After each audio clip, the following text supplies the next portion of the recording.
ಓ ನಮಃ. ಸೃಷ್ಟಿಸ್ಥಿತ್ಯಪ್ಯಯೇಹ ನಿಯತಿದುಷಿತಮೋ ಬಂಧಮೋಕ್ಷಾಶ್ಚ ಯಸ್ಮಾತ್ ಅಸ್ಯ ಶ್ರೀ ಬ್ರಹ್ಮರುದ್ರಪ್ರಭೃತಿಸುರನರದ್ವೇಷಶತ್ರುರಾತ್ಮಕಸ್ಯ ವಿಷ್ಣೋರ್ವ್ಯಸ್ತಾಃ ಸಮಸ್ತಾಃ ಸಕಲಗುಣನಿಧಿಃ ಸರ್ವದೋಷವ್ಯಪೇತಃ ಪೂರ್ಣಾನಂದೋ ವ್ಯಯೋ ಯೋ ಗುರುರ್ಪಿ ಪರಮಶ್ಚಿಂತಯೇತಂ ಮಹಾಂತಂ. ಜನ್ಮಾದ್ಯಸ್ಯೇತೋನ್ಮಯಾದಿತರತಶ್ಚಾರ್ಥೇಷ್ವಭಿಜ್ಞಸ್ವರಾಟ್ ತೇನೇ ಬ್ರಹ್ಮಕೃತಾಯ ಆದಿಕವಯೇ ಮುಹ್ಯಂತಿ ಯಂ ಸೂರಯಃ ತೇಜೋವಾರಿಮೃತಾಂ ಯಥಾ ವಿನಿಮಯೋ ಯತ್ರ ತ್ರಿಸರ್ಗೋ ಮೃಷಾ ಧಾಮ್ನಾ ಸ್ವೇನ ಸದಾ ನಿರಸ್ತಕುಹಕಂ ಸತ್ಯಂ ಪರಂ ಧೀಮಹಿ.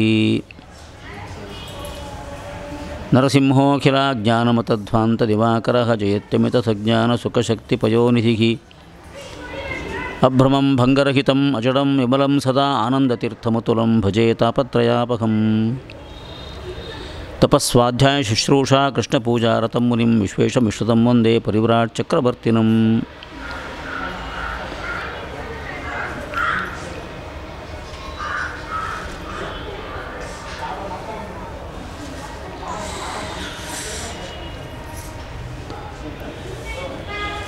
ಶುಕಾಚಾರ್ಯರು ಪರೀಕ್ಷಿತ್ ರಾಜರಿಗೆ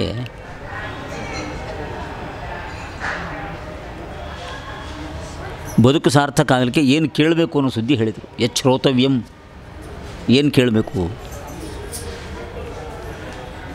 ಅಂತ ಪರೀಕ್ಷಿತ್ ರಾಜರ ಪ್ರಶ್ನೆ ಇತ್ತು. ತುಂಬ ವಿವರವಾಗಿ ಉತ್ತರ ಹೇಳಿಬಿಟ್ರು ಶುಕಾಚಾರ್ಯರು. ಕೇವಲ ಭಗವನ್ಮಹಿಮೆಯನ್ನು ಶ್ರವಣ ಮಾಡಬೇಕು, ಅದನ್ನೇ ಮನನ ಮಾಡಬೇಕು. ಮನಸ್ಸು ಧ್ಯಾನಕ್ಕೆ ಅನುಕೂಲವಾಗುವಷ್ಟು ಶ್ರವಣ ಮನನಗಳನ್ನು ಮಾಡಬೇಕು. ಧ್ಯಾನಕ್ಕೆ ಅನುಕೂಲವಾಗಿರೋ ಮನಸ್ಸಿನಲ್ಲಿ ಧ್ಯಾನ ಆಗುತ್ತೆ. ಭಗವನ್ಮೂರ್ತಿಯ ಒಂದು ಪ್ರತಿಮೆ ಮೂಡುತ್ತೆ ಮನಸ್ಸಿನಲ್ಲಿ. ಆ ಪ್ರತಿಮೆಯಲ್ಲಿ ಪರಮಾತ್ಮನ ಸನ್ನಿಧಾನ ಇದೆ ಅಂತ ಅವಿಚ್ಛಿನ್ನವಾಗಿ ಅನುಸಂಧಾನ ಮಾಡಬೇಕು. ಅದು ಆಗೋದಿಲ್ಲ ಅಂತ ಶುಕಾಚಾರ್ಯರಿಗೆ ಗೊತ್ತು. ಅವಿಚ್ಛಿನ್ನ ಅನುಸಂಧಾನ ಆಗೋದಿಲ್ಲ ಅಂತ. ಮಧ್ಯೆ ಮಧ್ಯೆ ವಿಚ್ಛೇದ ಆಗ್ತಾ ಇರುತ್ತೆ. ಅದನ್ನು ವಿಚ್ಛಿನ್ನ ಅನುಸಂಧಾನ ಅಂತ. ಅನುಸಂಧಾನ ವಿಚ್ಛಿನ್ನ ಆದರೆ ಅದನ್ನು ಧಾರಣ ಅಂತ ಕರೀತಾರೆ. ಆ ಧಾರಣಾದಿಂದ ತುಂಬ ಪ್ರಯೋಜನ ಇದೆ. ಅದನ್ನೇ ಅಭ್ಯಾಸ ಮಾಡ್ತಾ ಮಾಡ್ತಾ ಮುಂದೆ ಹೋದಾಗ ಅನುಸಂಧಾನ ಅವಿಚ್ಛಿನ್ನ ಆಗುತ್ತೆ. ಅವಿಚ್ಛಿನ್ನ ಆದಾಗ ಧ್ಯಾನ ಅಂತ ಕರೆಸ್ಕೊಡುತ್ತೆ. ಈಗ ಧ್ಯಾನ ಪರ್ಯಂತ ನಮ್ಮ ಈ ಶ್ರವಣ ಮನನಗಳ ಸಾಧನೆ ಹೋಗಬೇಕು. ಹೋದಾಗ ಧ್ಯಾನ ಮಾಡುವ ಸಾಮರ್ಥ್ಯ ಬಂದಾಗ ಧ್ಯಾನ ಮಾಡ್ತಾ ಮಾಡ್ತಾ ಒಬ್ಬ ಸಾಧಕ ತನ್ನ ಆಯುಷ್ಯ ಮುಗಿತಾ ಇದೆ ಅಂತ ಗೊತ್ತಾದರೆ ಆ ಕೊನೆ ಕ್ಷಣ ಬಂದಾಗ ಹೇಗೆ ಧ್ಯಾನ ಮಾಡಬೇಕು, ಪ್ರಾಣವನ್ನು ಸುಷುಮ್ನಾ ನಾಡಿಯ ಮೂಲಕ ಬ್ರಹ್ಮರಂಧ್ರದಲ್ಲಿ ಹೇಗೆ ತಂದ್ಕೊಳ್ಬೇಕು, ಅದೆಲ್ಲ ವಿವರಣೆ ಮಾಡಿಬಿಟ್ರು ಶುಕಾಚಾರ್ಯರು. ಇದೆಲ್ಲ ಶುಕಾಚಾರ್ಯ ವಿವರಣೆ ಮಾಡಿದ್ದನ್ನು ಸೂತ ಪುರಾಣಿಕರು ಶೌನಕಾದಿ ಮಹರ್ಷಿಗಳಿಗೆ ಹೇಳಿದ್ದರು. ಅದೆಲ್ಲ ಆದಮೇಲೆ ಸೂತ ಪುರಾಣಿಕರು ಶೌನಕರು ಕೇಳಿದರು, ಇದೆಲ್ಲ ಹೇಳಿದ ವಿಷಯಗಳಿದ್ದೇ ಇದೆ, ಇದಲ್ಲದೆ ಇನ್ನೇನು ಹೇಳಿದರು ಅಂತ. ಈ ಶೌನಕರಂಥವ್ರಿಗೆ ಶುಕಾಚಾರ್ಯ ಹೇಳಿದ ವಿಷಯಗಳಲ್ಲಿ ಇನ್ನೇನಾದ್ರು ವಿಷಯ ಇದೆಯಾ ಅಂತ ಕೇಳೋ ಆಸೆ. ಅದೇ ಬಹಳ ಘನವಾದ ವಿಷಯ ಹೇಳಿದ್ದಾರೆ. ಇನ್ನೇನು ಹೇಳಿದರು ಅಂತ ಕೇಳೋ ಆಸೆ. ಲೋಕದಲ್ಲಿ ನಮ್ಮಂಥ ಜನಗಳಿಗೆ ಅದು ಇದು ಸುದ್ದಿ ಮಾತಾಡ್ತಾ ಇದ್ದೆ, ಇನ್ನೇನು ವಿಷಯ ಅಂತ ಕೇಳ್ತೀವಿ ಅಲ್ವಾ? ಅವ್ನು ಸುದ್ದಿ ಸಾಕಾಗಿರೋದಿಲ್ಲ, ಅದಕ್ಕೆ ಇನ್ನೇನು ವಿಷಯ ಅಂತ ಕೇಳ್ತೀವಿ ನಾವು. ಲೋಕದಲ್ಲಿ ಜನಗಳಿಗೆ ಹಾಗೆ ಇನ್ನೇನು ವಿಷಯ ಅಂತ ಕೇಳೋ, ಇನ್ನೇನಾದರೂ ವಾರ್ತೆ ಬೇಕು ತಮಗೆ. ಶೌನಕರಿಗೆ ಇಂಥ ಗಹನವಾದ ವಿಷಯವನ್ನು ಕೇಳ್ಕೊಂಡಾದಮೇಲೆ ಇತರೆ ಸಾಧನೆಗೆ ಸಂಬಂಧಪಟ್ಟ ಇನ್ನೇನು ವಿಷಯ ಹೇಳಿದರು ಅಂತ ತಿಳ್ಕೊಳ್ಳೋ ಆಸೆ. ಶೌನಕರು ಇನ್ನೇನು ಹೇಳಿದರು ಶುಕಾಚಾರ್ಯರು ಅಂತ ಕೇಳಿದರು. ಅದಕ್ಕೆ ಸೂತ ಪುರಾಣಿಕರು ಒಂದು ದೀರ್ಘ ಉತ್ತರ ಹೇಳ್ತಾರೆ, ಇನ್ನೇನು ಹೇಳಿದರು ಅಂತ ಹೇಳಬೇಕಾದ್ರೆ. ಶುಕಾಚಾರ್ಯರ ಉಪದೇಶವನ್ನು ಶ್ರವಣ ಮಾಡಿದ ಪರೀಕ್ಷಿತ ರಾಜರಿಗೆ ಮನಸ್ಸು ಭಗವನ್ಮುಖವಾಗಿರಲಿಕ್ಕೆ ಹೆಚ್ಚು ಸಾಮರ್ಥ್ಯವನ್ನು ಪಡ್ಕೊಳ್ತು. ನಾವು ಎಷ್ಟು ಓದ್ಕೊಂಡ್ರು, ಯಾರು ಹೇಳಿದರೂ ನಮ್ಮ ಮನಸ್ಸು ಕಂಡ ಸಾಮರ್ಥ್ಯ ಬೇಕು ಬರಲ್ಲ. ಪರೀಕ್ಷಿತ ರಾಜರಿಗೆ ಶುಕಾಚಾರ್ಯರ ಉಪದೇಶವನ್ನು ಕೇಳಿದ ನಂತರ ಮನಸ್ಸು ಭಗವನ್ಮುಖವಾಗಿ ಇರಲಿಕ್ಕಾಯಿತು, ಹೆಚ್ಚು ಭಗವನ್ಮುಖ ಆಯಿತು. ಮೊದಲು ಸ್ವಲ್ಪ ಶಿಥಿಲವಾಗಿತ್ತು. ಶುಕಾಚಾರ್ಯ ಉಪದೇಶ ಕೇಳಿ ಮನಸ್ಸು ಹೆಚ್ಚು ಭಗವನ್ಮುಖವಾಯಿತು. ಆದ್ದರಿಂದ ಲೋಕದಲ್ಲಿ ಸಾಮಾನ್ಯ ಬದುಕು ಮಾಡೋರಿಗೆಲ್ಲ ತಮ್ಮ ಜೀವನ ಸುತ್ತಮುತ್ತಲು ಯಾರ್ಯಾರಿದ್ದಾರೆ ಅವ್ರ ಬಗ್ಗೆ ಎಲ್ಲ ತುಂಬ ಅಭಿಮಾನ, ತುಂಬ ಸಂಘ ಸುತ್ತಮುತ್ತಲು ಇರೋ ಜನ ಬಗ್ಗೆ.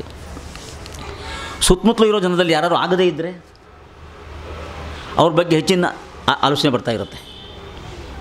ಯಾರು ಆಗದೇ ಇದ್ದರೆ ಅಂಥವ್ರ ಬಗ್ಗೆ ಹೆಚ್ಚಿನ ಆಲೋಚನೆ ಬರ್ತಾ ಇರುತ್ತೆ ಮನಸ್ಸಲ್ಲಿ. ಆಗದೇ ಇದ್ದವ್ರ ಬಗ್ಗೆನೂ ಆಲೋಚನೆ, ಆಗುವವ್ರ ಬಗ್ಗೆನೂ ಆಲೋಚನೆ. ಒಟ್ಟು ಮನಸ್ಸಿನಲ್ಲಿ ಲೋಕದ ನಾನಾ ವಿಷಯಗಳ ಸಂಘ. ನಮ್ಮ ಸಾಮಾನ್ಯ ಜನಗಳಿಗೆಲ್ಲ ಇಂಥ ಸಂಘ ಆಗ್ತಾ ಇರುತ್ತೆ. ಪರೀಕ್ಷಿತ ರಾಜ ಇಂಥ ಸಂಘವನ್ನು ಸಾಕಷ್ಟು ಪರಿತ್ಯಾಗ ಮಾಡಿದ್ದ. ಶುಕಾಚಾರ್ಯ ಉಪದೇಶಕ್ಕೆ ಮೊದಲೇ ಇಂಥ ಸಂಘ ಪರಿತ್ಯಾಗವನ್ನು ಮಾಡಿದ್ದ. ಮನಸ್ಸು ಹೆಚ್ಚು ಹೆಚ್ಚು ಭಗವನ್ಮುಖ ಆಗಿತ್ತು, ಲೋಕ ವಿಮುಖ ಆಗಿತ್ತು. ಶುಕಾಚಾರ್ಯರ ಉಪದೇಶವನ್ನು ಕೇಳಿದ್ದಾದಮೇಲೆ ಆ ಅಸಂಗ ಮತ್ತಷ್ಟು ಗಟ್ಟಿಯಾಯಿತು.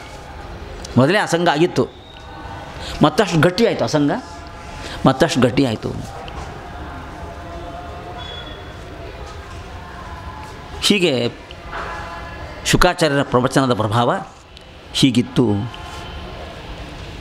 ಅಂತ ಸೂತ ಪುರಾಣಿಕರು ಹೇಳಿ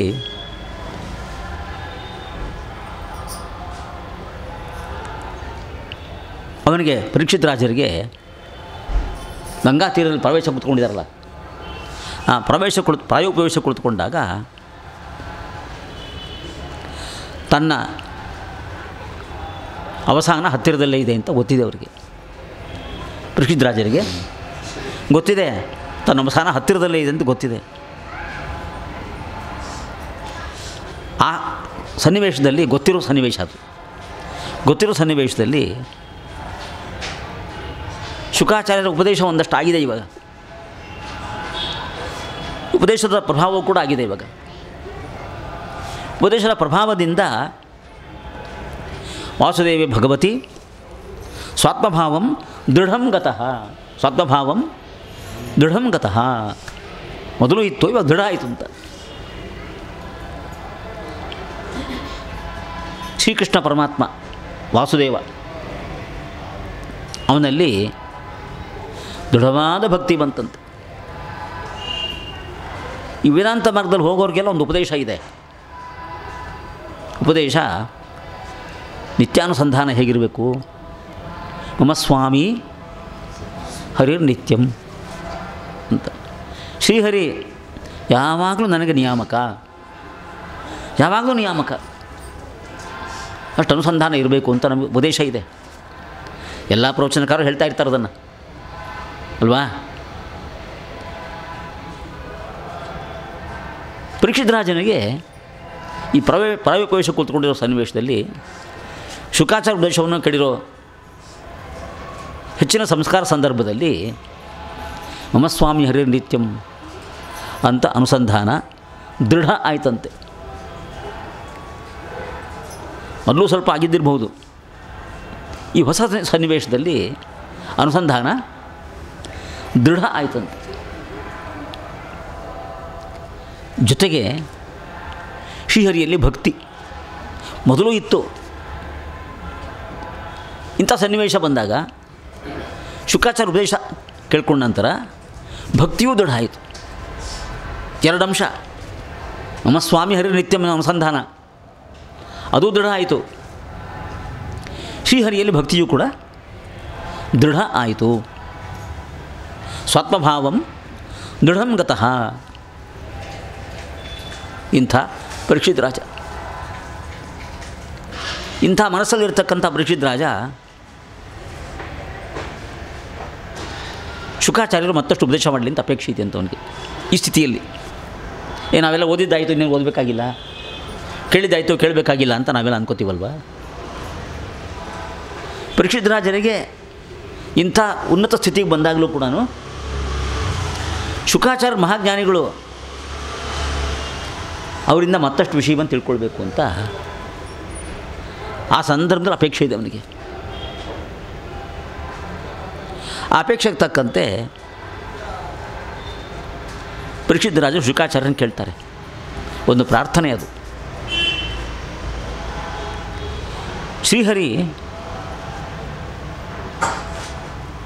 ಜಗಜ್ಜನ್ಮಾದಿ ಕಾರಣ ಅಂತ ಎಲ್ಲ ಶಾಸ್ತ್ರಗಳ ಬೋಧನೆ ಅದು ಅಲ್ವಾ. ಎಲ್ಲ ಪುರಾಣಗಳು ವೇದೋಪನಿಷತ್ತುಗಳು ಪದೇ ಪದೇ ಹೇಳ್ತವೆ ಶ್ರೀಹರಿ ಜಗಜ್ಜನ್ಮಾದಿ ಕಾರಣ ಅಂತ. ಓದೋರು ಕೇಳುವವರೆಲ್ಲ ಪದೇ ಪದೇ ಕೇಳ್ಕೊಂಡಿದ್ದಾರೆ ಶ್ರೀಹರಿ ಜಗಜ್ಜನ್ಮಾದಿ ಕಾರಣ ಅಂತ. ಅವರವರ ಬುದ್ಧಿಬಲಕ್ಕೆ ತಕ್ಕಂತೆ ಸ್ವಲ್ಪ ಸ್ವಲ್ಪ ಅರ್ಥ ಆಗಿರುತ್ತೆ. ಶ್ರೀಹರಿ ಜಗಜ್ಜನ್ಮಾದಿ ಸ್ವಲ್ಪ ಅರ್ಥ ಆಗಿರುತ್ತೆ. ಪರೀಕ್ಷಿತ್ ರಾಜನಿಗೂ ಸ್ವಲ್ಪ ಮೇಲ್ಮಟ್ಟದ ಅರ್ಥ ಆಗಿದೆ. ಅಷ್ಟು ಅರ್ಥ ಆಗಿದ್ದರೂ ಕೂಡ ಅದೇ ವಿಷಯವನ್ನು ಮತ್ತಷ್ಟು ತಿಳ್ಕೊಳ್ಬೇಕು ಅಂತ ಅಪೇಕ್ಷೆ. ತನಗಿಂತ ಹೆಚ್ಚಿನ ಜ್ಞಾನಿಗಳು ಅದನ್ನು ಹೇಳೋರಿದ್ದರೆ ಅವರಿಂದ ಅದನ್ನು ತಿಳ್ಕೊಳ್ಬೇಕು.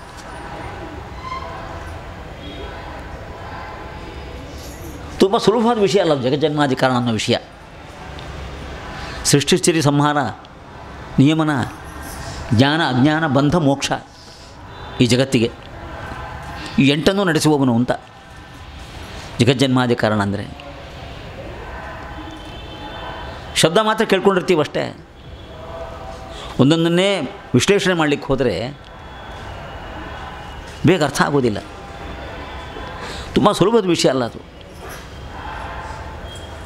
ಆದ್ದರಿಂದ ಪರೀಕ್ಷಿತ್ ರಾಜನಿಗೆ ಈ ವಿಷಯವನ್ನು ವಿವರವಾಗಿ ಕೇಳ್ಕೊಳ್ಬೇಕು ಅಂತ ಅಪೇಕ್ಷೆ. ಈ 7 ದಿವಸ ಜೀವನ ಇರೋದಿಲ್ಲ. ಈ ಸಂದರ್ಭದಲ್ಲಿ ಶ್ರೀಹರಿಯ ಜಗಜ್ಜನ್ಮಾದಿ ಕಾರಣತ್ವ ಮಹಿಮೆಯನ್ನು ಮತ್ತಷ್ಟು ವಿವರವಾಗಿ ತಿಳ್ಕೊಳ್ಬೇಕು. ಅದರೊಳಗೆ ಇನ್ನೆಲ್ಲ ಮಹಿಮೆನೂ ಸೇರ್ಕೊಂಡ್ಬಿಟ್ಟಿದೆ ಅಂತ.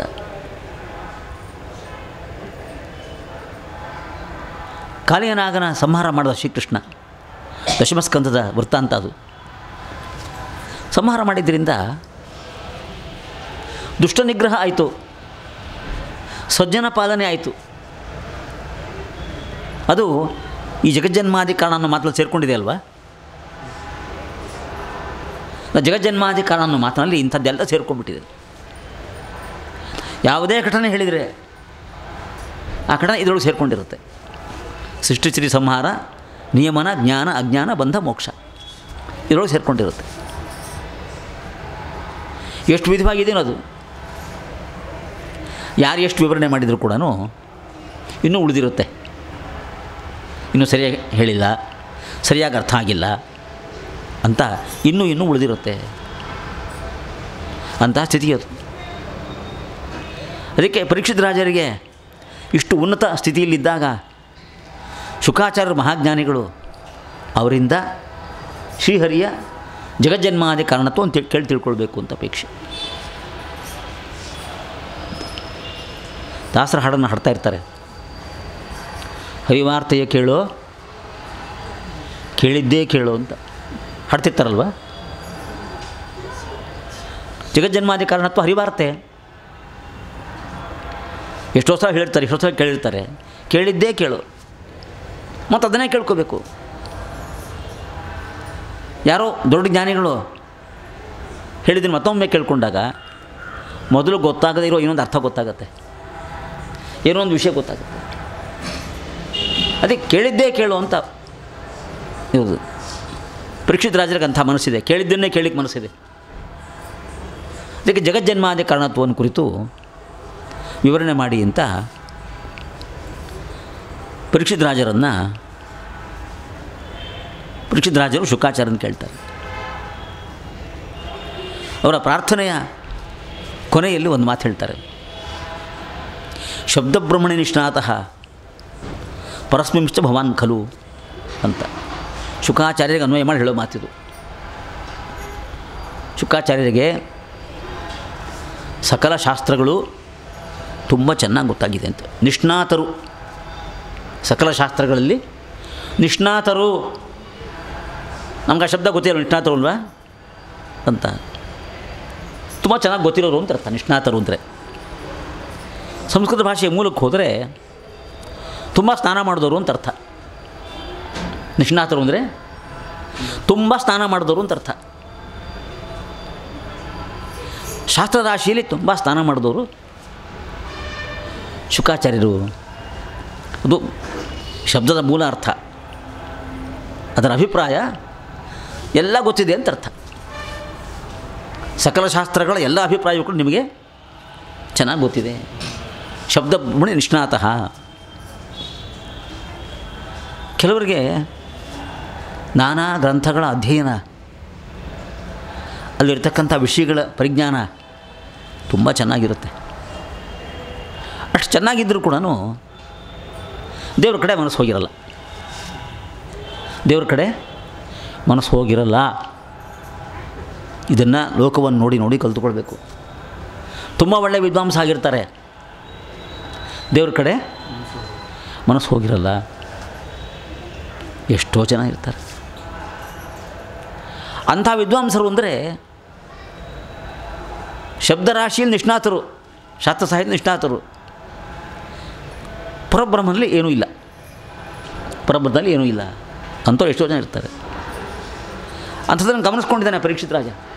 ಅವನ ಕಾಲಕ್ಕೂ ಇದ್ದಂಥವ್ರು ಗಮನಿಸ್ಕೊಂಡಿದ್ದಾನೆ. ಗಮನಿಸ್ಕೊಂಡಿರೋ ಪರೀಕ್ಷಿತ ರಾಜ ಹೇಳ್ತಾರೆ, ಶುಕಾಚಾರ್ಯರೇ, ನೀವು ಶಾಸ್ತ್ರರಾಶಿಯಲ್ಲೂ ನಿಷ್ಣಾತರಾಗಿದ್ದೀರಿ, ಶಾಸ್ತ್ರರಾಶಿ ಪ್ರತಿಪಾದನೆ ಮಾಡ್ತಕ್ಕಂಥ ಭಗವತ್ ಸ್ವರೂಪ ಅದರಲ್ಲೂ ನಿಷ್ಣಾತರಾಗಿದ್ದೀರಿ. ಎರಡರಲ್ಲಿ ನಿಷ್ಣಾತರಾಗಿದ್ದೀರಿ ನೀವು.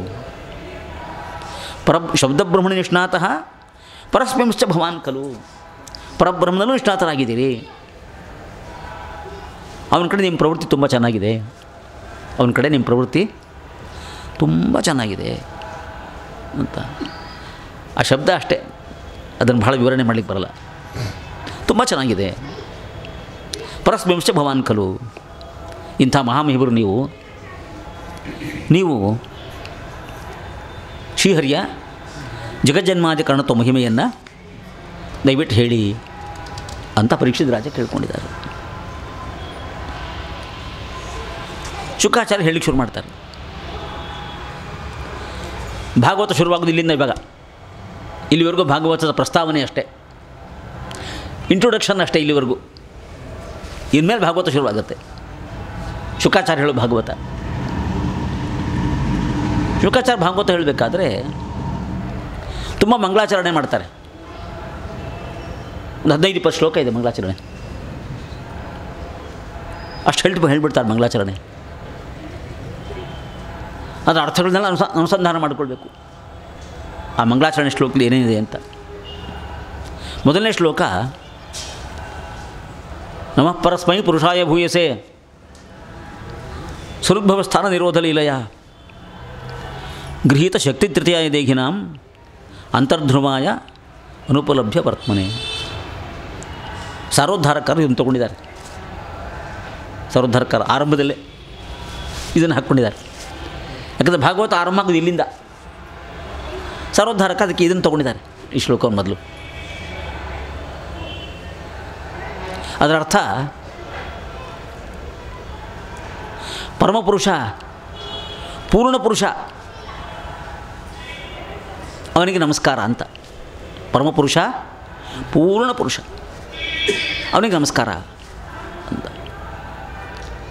ಶುಕಾಚಾರ್ಯರಿಗೆ ಪರಮಾತ್ಮನ ಪೂರ್ಣತ್ವ ಅನುಸಂಧಾನಕ್ಕೆ ಬಂದದ್ದು ಅವನ ಜಗಜ್ಜನ್ಮಾದಿ ಕಾರಣತ್ವದಿಂದ. ಅದಕ್ಕೆ ಸದುದ್ಭವ ಸ್ಥಾನ ನಿರೋಧ ಲೀಲಯ ಅಂತ ಶಬ್ದ ಇದೆ ಇಲ್ಲಿ. ಈ ಸತ್ಯ ಜಗತ್ತು, ಇದರ ಸೃಷ್ಟಿ, ಸ್ಥಿತಿ, ಸಂಹಾರ, ಇಲ್ಲಿ ಮೂರನೇ ಹೇಳಿದ್ದಾರೆ. ಇನ್ನು ಇದನ್ನು ತಗೊಳ್ಬೇಕಷ್ಟೆ. ಇದನ್ನು ಮಾಡಬೇಕು ಅಂತ ಉದ್ದೇಶ ಪರಮಾತ್ಮನಿಗೆ. ಇದನ್ನು ಮಾಡಲಿಕ್ಕೋಸ್ಕರ ಮೂರು ಶಕ್ತಿ ಬಳಸ್ಕೊಳ್ತಾನಂತೆ ಪರಮಾತ್ಮ. ಮೂರು ಶಕ್ತಿ ಬಳಸ್ಕೊಳ್ತಾನಂತೆ. ಗೃಹೀತ ಶಕ್ತಿ ತೃತೀಯಾಯ, ಮೂರು ಶಕ್ತಿ ಬಳಸ್ಕೊಳ್ತಾನಂತೆ ಪರಮಾತ್ಮ. ಪರಮಾತ್ಮನ ಸ್ವರೂಪದಲ್ಲೇ ಇರೋ ಶಕ್ತಿಗಳು ಮೂರು ಶಕ್ತಿ ಅಂದರೆ, ವ್ಯಾಖ್ಯಾನಕಾರ ಹೇಳ್ತಾರೆ, ಇಚ್ಛಾಶಕ್ತಿ, ಜ್ಞಾನಶಕ್ತಿ, ಕ್ರಿಯಾಶಕ್ತಿ ಅಂತ. ಏನಾದ್ರು ಸಾಧನೆ ಮಾಡಬೇಕು ಅಂತಿರೋರಿಗೆ ಬಲವಾದ ಇಚ್ಛೆ ಇರಬೇಕು, ತುಂಬ ಬಲವಾದ ಇಚ್ಛೆ ಇರಬೇಕು ಅಲ್ವಾ? ಬಲವಾದ ಇಚ್ಛೆ, ಬಲ ಅಂದರೆ ಏನು? ಬಲವಾದ ಇಚ್ಛೆ ಅಂದಾಗ ಬಲ ಅಂದರೆ ಶಕ್ತಿ ಅಲ್ವಾ? ಅದಕ್ಕೆ ಇಚ್ಛಾನೂ ಕೂಡ ಒಂದು ಶಕ್ತಿನೇ. ಸಾಧನೆ ಮಾಡಬೇಕು ಅಂತಿದ್ದರೆ ಅಷ್ಟು ಬಲವಾದ ಇಚ್ಛೆ ಇರಬೇಕಾದ್ರಿಂದ ಇಚ್ಛಾನೂ ಕೂಡ ಒಂದು ಶಕ್ತಿನೇ. ಸುಮ್ಮನೆ ಇಚ್ಛೆ ಬಂದು ಹೀಗೆ ಹೋಗೋದಲ್ಲ. ಆ ಇಚ್ಛೆಗಳೊಂದು ಶಕ್ತಿ ಇರಬೇಕು. ಕಾರ್ಯ ಸಾಧನೆ ಮಾಡಲಿಕ್ಕೆ ಬೇಕಾದ ಶಕ್ತಿ ಇರಬೇಕು. ಅಂಥದ್ದೊಂದು ಇಚ್ಛೆ, ಅದು ಶಕ್ತಿ ಅಂತ ಶಾಸ್ತ್ರ ಹೇಳುತ್ತೆ. ಇಚ್ಛಾಶಕ್ತಿ ಅಂತ. ಜ್ಞಾನ, ತಾನು ಜಗತ್ತು ಸೃಷ್ಟಿ ಮಾಡಬೇಕು ಅಂದರೆ, ಸೃಷ್ಟಿ ಮಾಡೋ ಜಗತ್ತು ಹೇಗಿರುತ್ತೆ, ಹೇಗೆ ಮಾಡಬೇಕು, ಎಲ್ಲ ವಿಷಯಗಳ ಪರಿಪೂರ್ಣ ಜ್ಞಾನ ಇರಬೇಕಲ್ವ? ಅಂಥ ಪರಿಪೂರ್ಣ ಜ್ಞಾನ, ಅದೊಂದು ಜ್ಞಾನ ಬಲ ಅಲ್ವಾ? ಒಂದು ಇಚ್ಛಾಬಲ, ಇನ್ನೊಂದು ಜ್ಞಾನಬಲ. ತುಂಬ ಜ್ಞಾನ ಇರಬೇಕು, ಆ ಜ್ಞಾನಬಲ ಇರಬೇಕು. ಇನ್ನು ಆ್ಯಕ್ಚುಯಲ್ ಆ್ಯಕ್ಷನ್ನು ಕ್ರಿಯೆ ಮಾಡಬೇಕು, ಸೃಷ್ಟಿ ಕ್ರಿಯೆ ಮಾಡಬೇಕು. ಅದು ಕ್ರಿಯೆ, ಅದು ಸೃಷ್ಟಿ ಕ್ರಿಯೆ, ಕೆಲಸ ಮಾಡಬೇಕಲ್ವಾ? ಆ ಕ್ರಿಯಾನೂ ಕೂಡ ತುಂಬ ಸಮರ್ಪಕವಾಗಿರಬೇಕು. ಇದೆಲ್ಲ ತಪ್ಪಿ ಹೋಗಬಾರ್ದು ಅಲ್ವಾ? ಸರಿಯಾಗಿ ಆಗಬೇಕು ಆ್ಯಕ್ಷನ್. ಆ ಆ್ಯಕ್ಷನ್ ಸರಿಯಾಗಿ ಆಗಬೇಕು ಅಂತಂದರೆ ಅದೊಂದು ಕ್ರಿಯಾಬಲ, ಅದು ಸರಿಯಾಗಿ ಮಾಡೋ ಸಾಮರ್ಥ್ಯ. ಶುಕಾಚಾರ್ಯ ಅರ್ಥ ಮಾಡ್ಕೊಂಡಿದ್ದಾರೆ.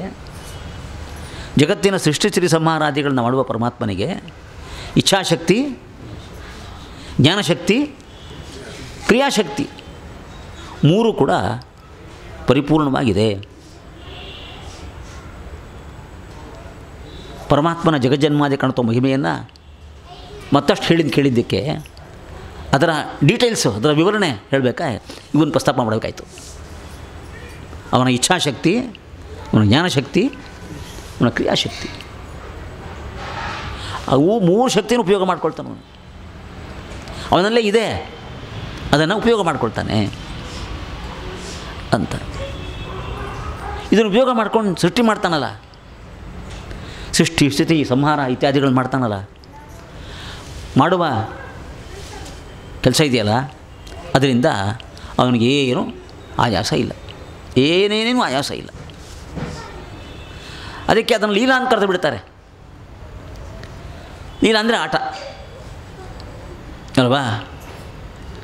ಆಟದಿಂದ ಆಯಾಸ ಇಲ್ಲ ಅನ್ನೋ ಸಂದರ್ಭ ಇದ್ದರೆ, ಆಯಾಸ ಇರುತ್ತೆ ಆಟದಲ್ಲಿ, ಇಲ್ಲ ಅನ್ನೋ ಸಂದರ್ಭ ಇದ್ದರೆ ಆಟದಿಂದ ಆಯಾಸ ಇಲ್ಲ ಅಂತ. ಅಂಥ ಲೀಲೆ, ಆಯಾಸ ಆಗದ ಲೀಲೆ, ಇಷ್ಟು ದೊಡ್ಡ ಬ್ರಹ್ಮಾಂಡದ ಸೃಷ್ಟಿ ಸಿರಿ ಸಂಹಾರ, ಇನ್ನೂ 5 ಅದು ಮಾಡೋ ಪರಮಾತ್ಮನಿಗೆ ಏನೇನೂ ಆಯಾಸ ಇಲ್ಲ ಅಂತ. ಬೇರೆ ಬೇರೆ ವೇದೋಪನಿಷತ್ತುಗಳ ಮಾತಿನಿಂದ ಇದನ್ನು ತಿಳ್ಕೊಳ್ಳಿಕ್ಕಾಗತ್ತೆ. ಅದನ್ನೆಲ್ಲ ಒಂದು ಸಂಗ್ರಹ ಮಾಡಿ ಬ್ರಹ್ಮಸೂತ್ರಕಾರರು ಲೋಕವತ್ತು ಲೀಲಾ ಕೈವಲ್ಯಂ ಒಂದು ಸೂತ್ರ ಮಾಡಿಟ್ಟಿದ್ದಾರೆ. ಪರಮಾತ್ಮನ ಸೃಷ್ಟಿ ಇತ್ಯಾದಿಗಳು ಅನಾಯಾಸವಾದ ಆಟ, ಅನಾಯಾಸವಾದ ಆಟ ಅದು. ವ್ಯಾಖ್ಯಾನಕಾರರು ಅದು ವಿವರಣೆ ಕೊಡ್ತಾ, ಅನಾಯಾಸವಾದ ಆಟನ ವಿವರಣೆ ಕೊಡ್ತಾ, ಪಾಠ ಮಾಡೋ ಅಧ್ಯಾಪಕ ವಿದ್ಯಾರ್ಥಿಗಳಿಗೆ ವಿಷಯ ತಿಳಿಸ್ಬೇಕಾದ್ರೆ ಹೀಗಂತಾನೆ, ಹಾಗಂತಾನೆ, ಹೀಗಂತಾನೆ ಅಂತಾನಲ್ವ. ನೋಡಿ, ಕೈಗಳ ಚಲನೆ ಆ ಸಂದರ್ಭಕ್ಕೆ ತಕ್ಕಂತೆ ಕೈಗಳ ಚಲನೆ ಮಾಡ್ತಾನೆ ಪಾಠ ಮಾಡೋ ಅಧ್ಯಾಪಕ. ಅವನಿಗೆ ಆಯಾಸ ಆಗತ್ತಾ? ಏನೂ ಆಯಾಸ ಆಗದೆ ಈ ಕೈಗಳ ಚಲನೆ ಮಾಡ್ತಾನೆ. ಆ್ಯಕ್ಷನ್ಗಳು, ಎಲ್ಲ ಆ್ಯಕ್ಷನ್ಗಳು ಒಂದಷ್ಟು ಅರ್ಥ ಇದೆ. ಅಷ್ಟು ಅರ್ಥ ತುಂಬಿದ ಕ್ರಿಯೆಗಳನ್ನು ಪಾಠ ಹೇಳೋ ಅಧ್ಯಾಪಕ ಮಾಡ್ತಾನೆ. ಅದಕ್ಕಿಂತ ಹೆಚ್ಚಿನ ಉದಾಹರಣೆ ಸಂಗೀತ ಕಚೇರಿ ಮಾಡೋರು, ಹಾಡೋರು, ಗಾಯಕರು ಎಷ್ಟು ತರಹ ಆ್ಯಕ್ಷನ್ ಮಾಡ್ತಾರೆ ಕೈಗಳದ್ದು ಅಲ್ವಾ. ಅದರಲ್ಲೂ ಉತ್ತರಾದಿ ಸಂಗೀತ ನೋಡಬೇಕು, ದಕ್ಷಿಣಾದಿಗಿಂತ ಉತ್ತರಾದಿ ನೋಡಬೇಕು, ಎಷ್ಟು ಆ್ಯಕ್ಷನ್ ಮಾಡ್ತಾರೆ. ಮುಖ, ಕುತ್ತಿಗೆ ಎಷ್ಟು ಆ್ಯಕ್ಷನ್ ಮಾಡ್ತಾರೆ ಅಲ್ವಾ. ಕುತ್ತಿಗೆ ಮುರಿದು ಹೋಗುತ್ತೆ ಅನ್ನೋಷ್ಟು ಆ್ಯಕ್ಷನ್ ಮಾಡ್ತಾರೆ ಅಲ್ವಾ. ಅಷ್ಟು ಆ್ಯಕ್ಷನ್ ಮಾಡ್ತಾರೆ. ಏನಾದ್ರು ಆಯಾಸ ಆಗುತ್ತೆ ಅವರಿಗೆ? ಏನೂ ಆಯಾಸ ಇಲ್ಲ, ಅನಾಯಾಸ ಮಾಡ್ತಾರೆ ಅದನ್ನ. ಆ ಗಾನ ಅಷ್ಟು ಸ್ಫೂರ್ತಿಯಿಂದ ಹೊರಗೆ ಬರಬೇಕಾದ್ರೆ ಆ ಆ್ಯಕ್ಷನ್ಗಳು ತಾನಾಗಿ ಆಗ್ತವೆ. ಅದರಲ್ಲಿ ಅರ್ಥ ಇದೆ ಆ್ಯಕ್ಷನ್ಗಳು ಅಂತ. ಬಾಯಿಂದ ಬರೋ ಶಬ್ದಗಳಿಗಿಂತ ಆ ಆ್ಯಕ್ಷನ್ಗಳು ಜಾಸ್ತಿ ಅರ್ಥ ಇದೆ ಅಂತ. ಎಷ್ಟು ಹೆದರಿಕೆಯ ಮಾತನಾಡಿದರೂ ಕೂಡ ಹೆದರಿಸುವ ಮಾತಾಡೋದಕ್ಕಿಂತ ಒಂದು ಸಲ ಹೀಗನ್ನೋದಕ್ಕೆ ತುಂಬ ಅರ್ಥ ಇದೆ ಅಲ್ವಾ. ಹೆದರಿಸಲಿಕ್ಕೆ ಎಷ್ಟು ಶಬ್ದೋಚ್ಚಾರಣೆ ಮಾಡಿದಕ್ಕೂ ಇಷ್ಟು ಅರ್ಥ ಬರಲ್ಲ. ಹಿಂಗಂದರೆ ಸಾಕು, ಅದು ಕೂಡ ಹಿಂಗಿಟ್ಕೊಂಡ್ರೆ ಸಾಕು ಅಲ್ವಾ. ಹೀಗಿಟ್ಕೊಂಡ್ರೆ ಎಷ್ಟು ಅರ್ಥ ಇದೆ ಅದಕ್ಕೆ. ನಾವು ಉಚ್ಚಾರಣೆ ಮಾಡೋ ಪದಗಳಿಗಿಂತ ಕ್ರಿಯೆಗಳಿಗೆ ಅಷ್ಟೊಂದು ಅರ್ಥ, ಶಕ್ತಿ ಜಾಸ್ತಿ ಇದೆ ಅಲ್ವಾ. ಪರಮಾತ್ಮನಗದೆಲ್ಲ ಅನಾಯಾಸವಾದ ಕೆಲಸ ಅಂತೆ. ಅದಕ್ಕೆ ಅದು ಲೀಲೆ ಅಂತ ಶಾಸ್ತ್ರ ಹೇಳುತ್ತೆ. ಬ್ರಹ್ಮಸೂತ್ರಕಾರರು ಎಲ್ಲ ವೇದೋಪನಿಷತ್ತುಗಳ ಎಲ್ಲ ವಿಷಯಗಳು ಒಂದು ಕಡೆ ತೆಗೆದುಕೊಂಡು ಲೋಕವತ್ತು ಲೀಲಾ ಕೈವಲ್ಯಂ, ಲೋಕದ ಜನ ಇದ್ದಂತೆ. ಲೋಕದ ಜನ ಅಂದಾಗ ಪಾಠ ಮಾಡೋ ಅಧ್ಯಾಪಕರು, ಗಾನ ಮಾಡೋ ಸಂಗೀತಗಾರರು ಹೇಗೆಲ್ಲ ಆ್ಯಕ್ಷನ್ಗಳನ್ನು ಮಾಡ್ತಾರೆ, ಏನೂ ಆಯಾಸ ಇಲ್ಲ ಅವರಿಗೆ. ಅದರಂತೆ ಪರಮಾತ್ಮನಿಗೆ ಇಡೀ ಬ್ರಹ್ಮಾಂಡ ಸೃಷ್ಟಿಯಲ್ಲಿ ಏನೂ ಆಯಾಸ ಇಲ್ಲ. ಇಷ್ಟು ಅನುಸಂಧಾನ ಬೇಕಂತೆ.